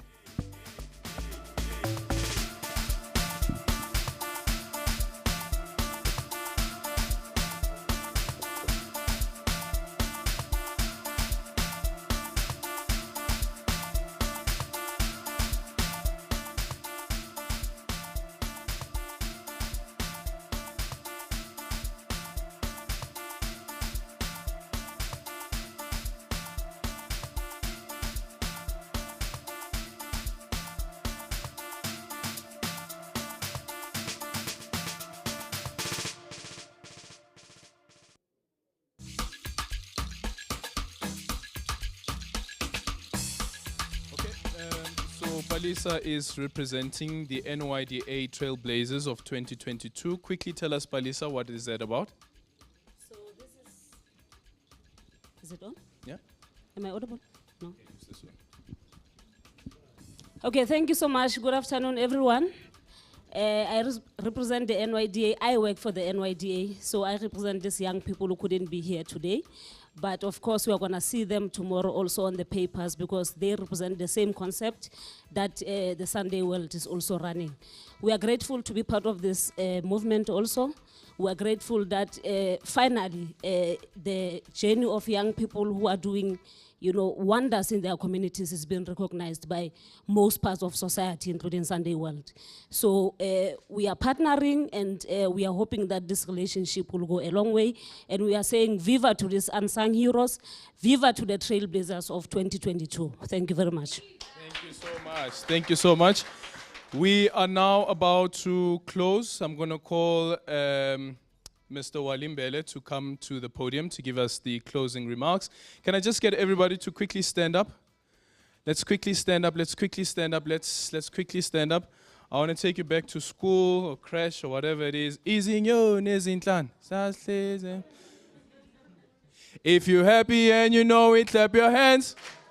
If you're happy and you know it, clap your hands. If you're happy and you know it and you really want to show it. If you're happy and you know it, clap your hands. If you're happy and you know it, stomp your feet. Not too much. If you're happy and you know it, stomp your feet. If you're happy and you know it and you really want to show it. If you're happy and you know it, stomp your feet. If you're happy and you know it, shout hooray. If you're happy and you know it, shout hooray. If you're happy and you know it and you really want to show it. If you're happy and you know it, shout hooray. If you're happy and you know it, do all three. If you're happy and you know it, do all three. If you're happy and you know it, and you really want to show it, if you're happy and you know it, do all three. Hooray! Well done. Ah, sivukile, sivukile. Iyouth isasekhona, iyouth isasekhona.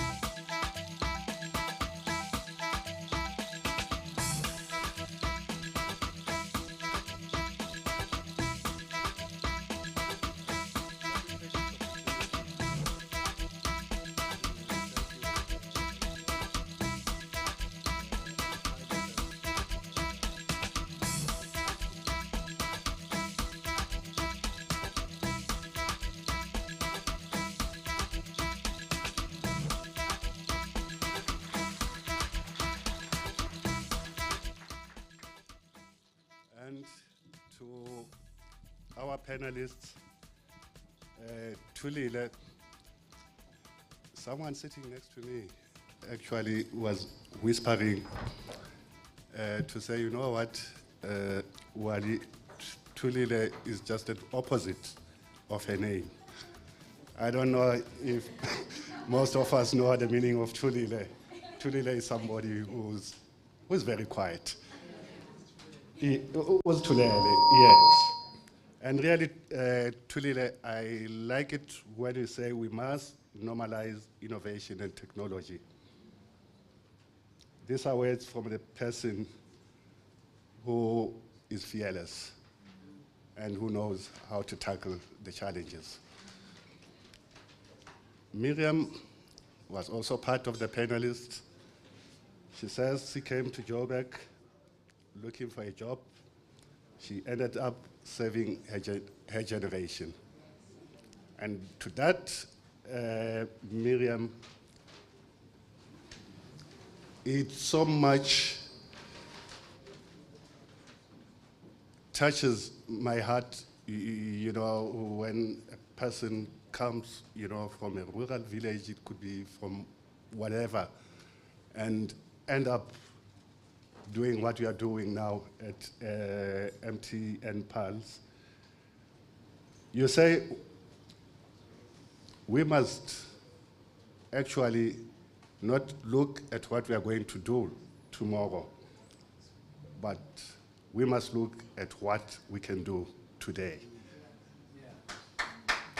Thank you, Miriam. Kellyanne, you say simplify it. Don't complicate it. You say, don't wait for someone to validate you. Don't wait for permission. Encouraging that boldness, the creative of mind, to keep pushing, pushing, pushing until you reach your destination.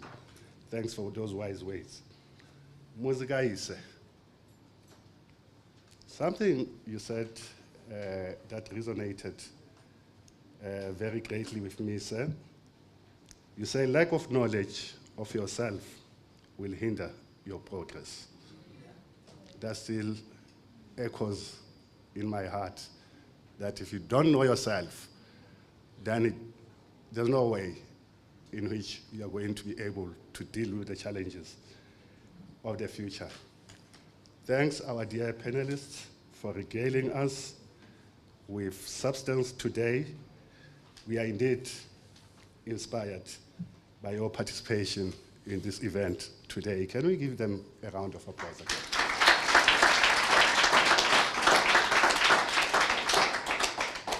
I would like again to thank all our sponsors, to extend our sincere gratitude.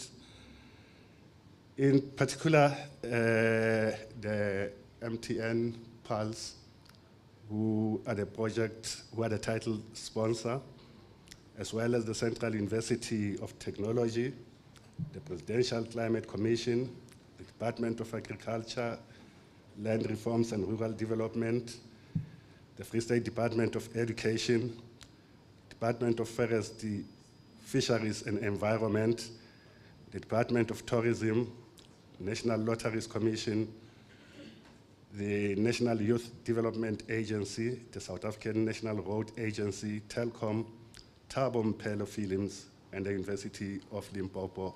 We very grateful. Can we give them a hand, please?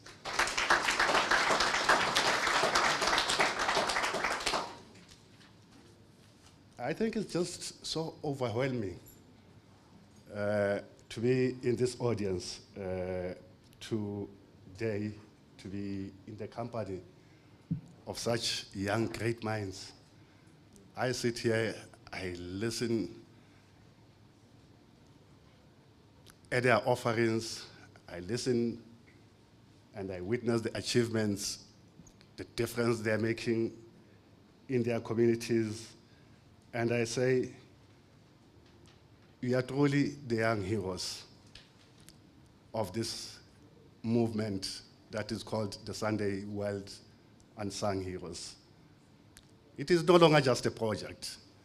I could see this movement taking more ground today.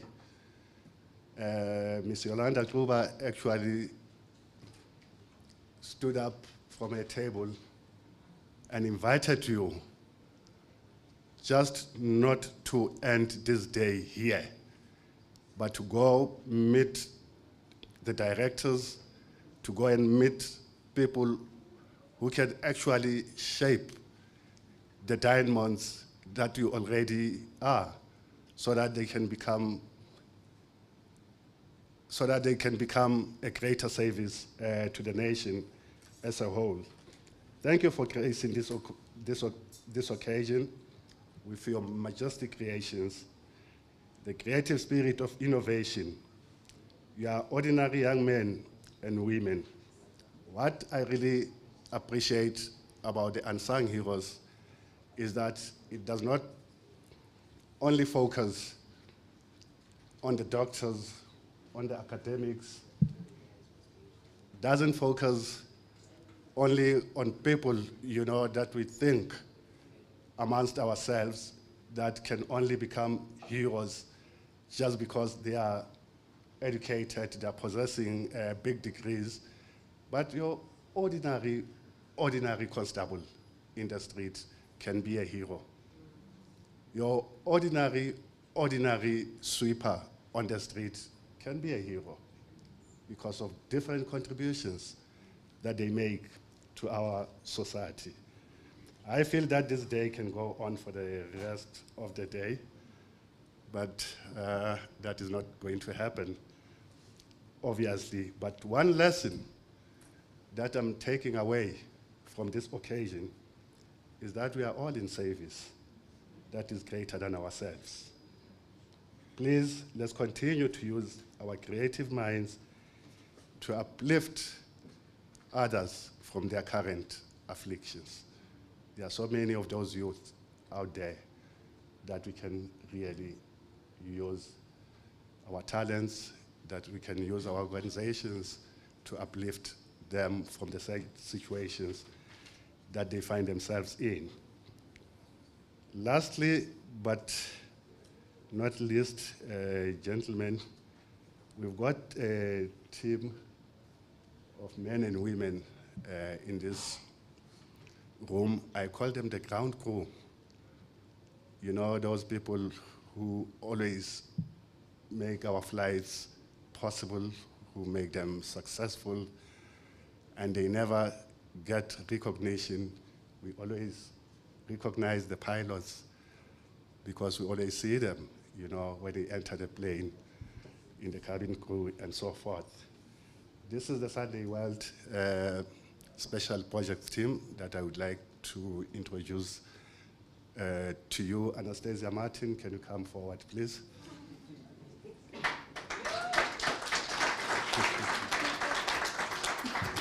Do we have Pagama? Pagama Mbodambi is the project editor. I'm told, thank you, sir.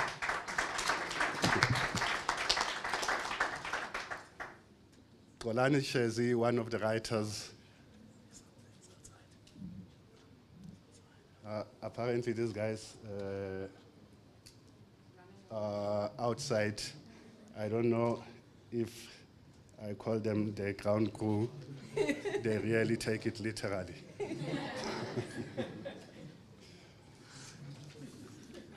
Mr. Joe Mangaliso Mdlela, he's also outside.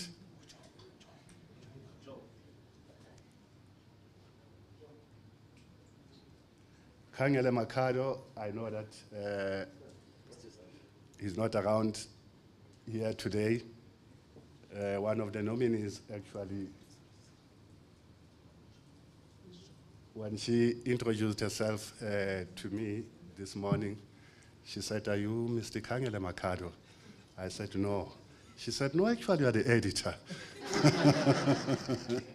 Kangele is one of the writers who put together the supplement. Caesar Mtimkulu.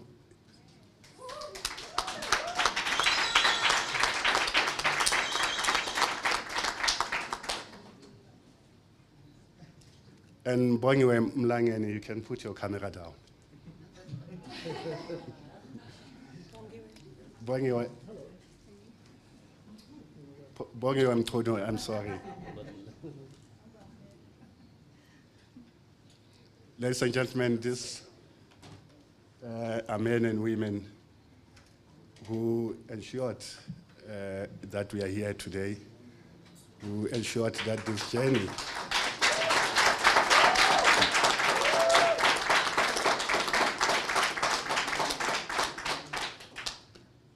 they ensured that this journey is successful. And I would really appreciate Mr. Project Editor if you can say something about the build-up to this project. Well, you put him on the spot, literally. Sanbonani, Dumelang. There's nothing much that one can add to what has happened today, except to thank you very much for allowing us to tell your stories, guys. I know it was, I know at some point we were pushy. We called you, we asked for your stories, we sent questions, we interviewed you, and you asked for all those videos. And I know that all those videos, no matter how great they have been, they've also kind of charged into our time. But thank you so much for listening to them and appreciating them.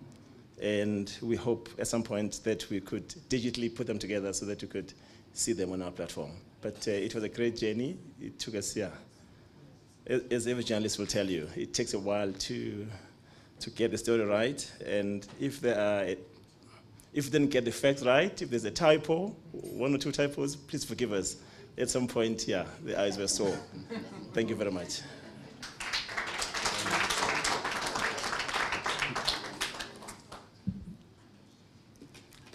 We've come to the end of this function.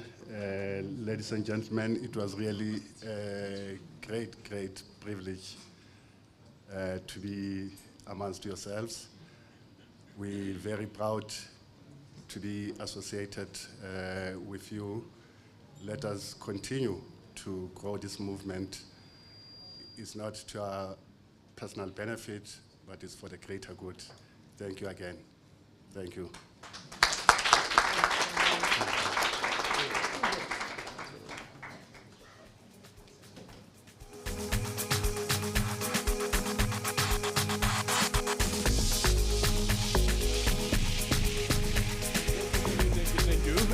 Thank you so much for that.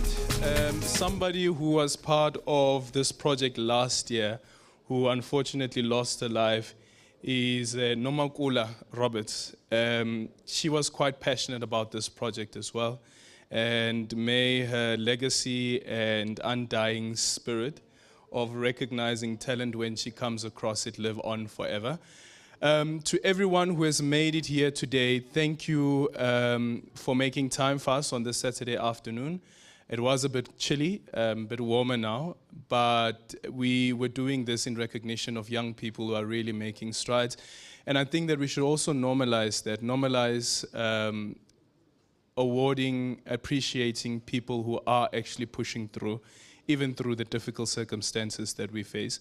And to all of the winners and the nominees, to you, I'd like to say thank you so much for being of service to our nation. We really appreciate that.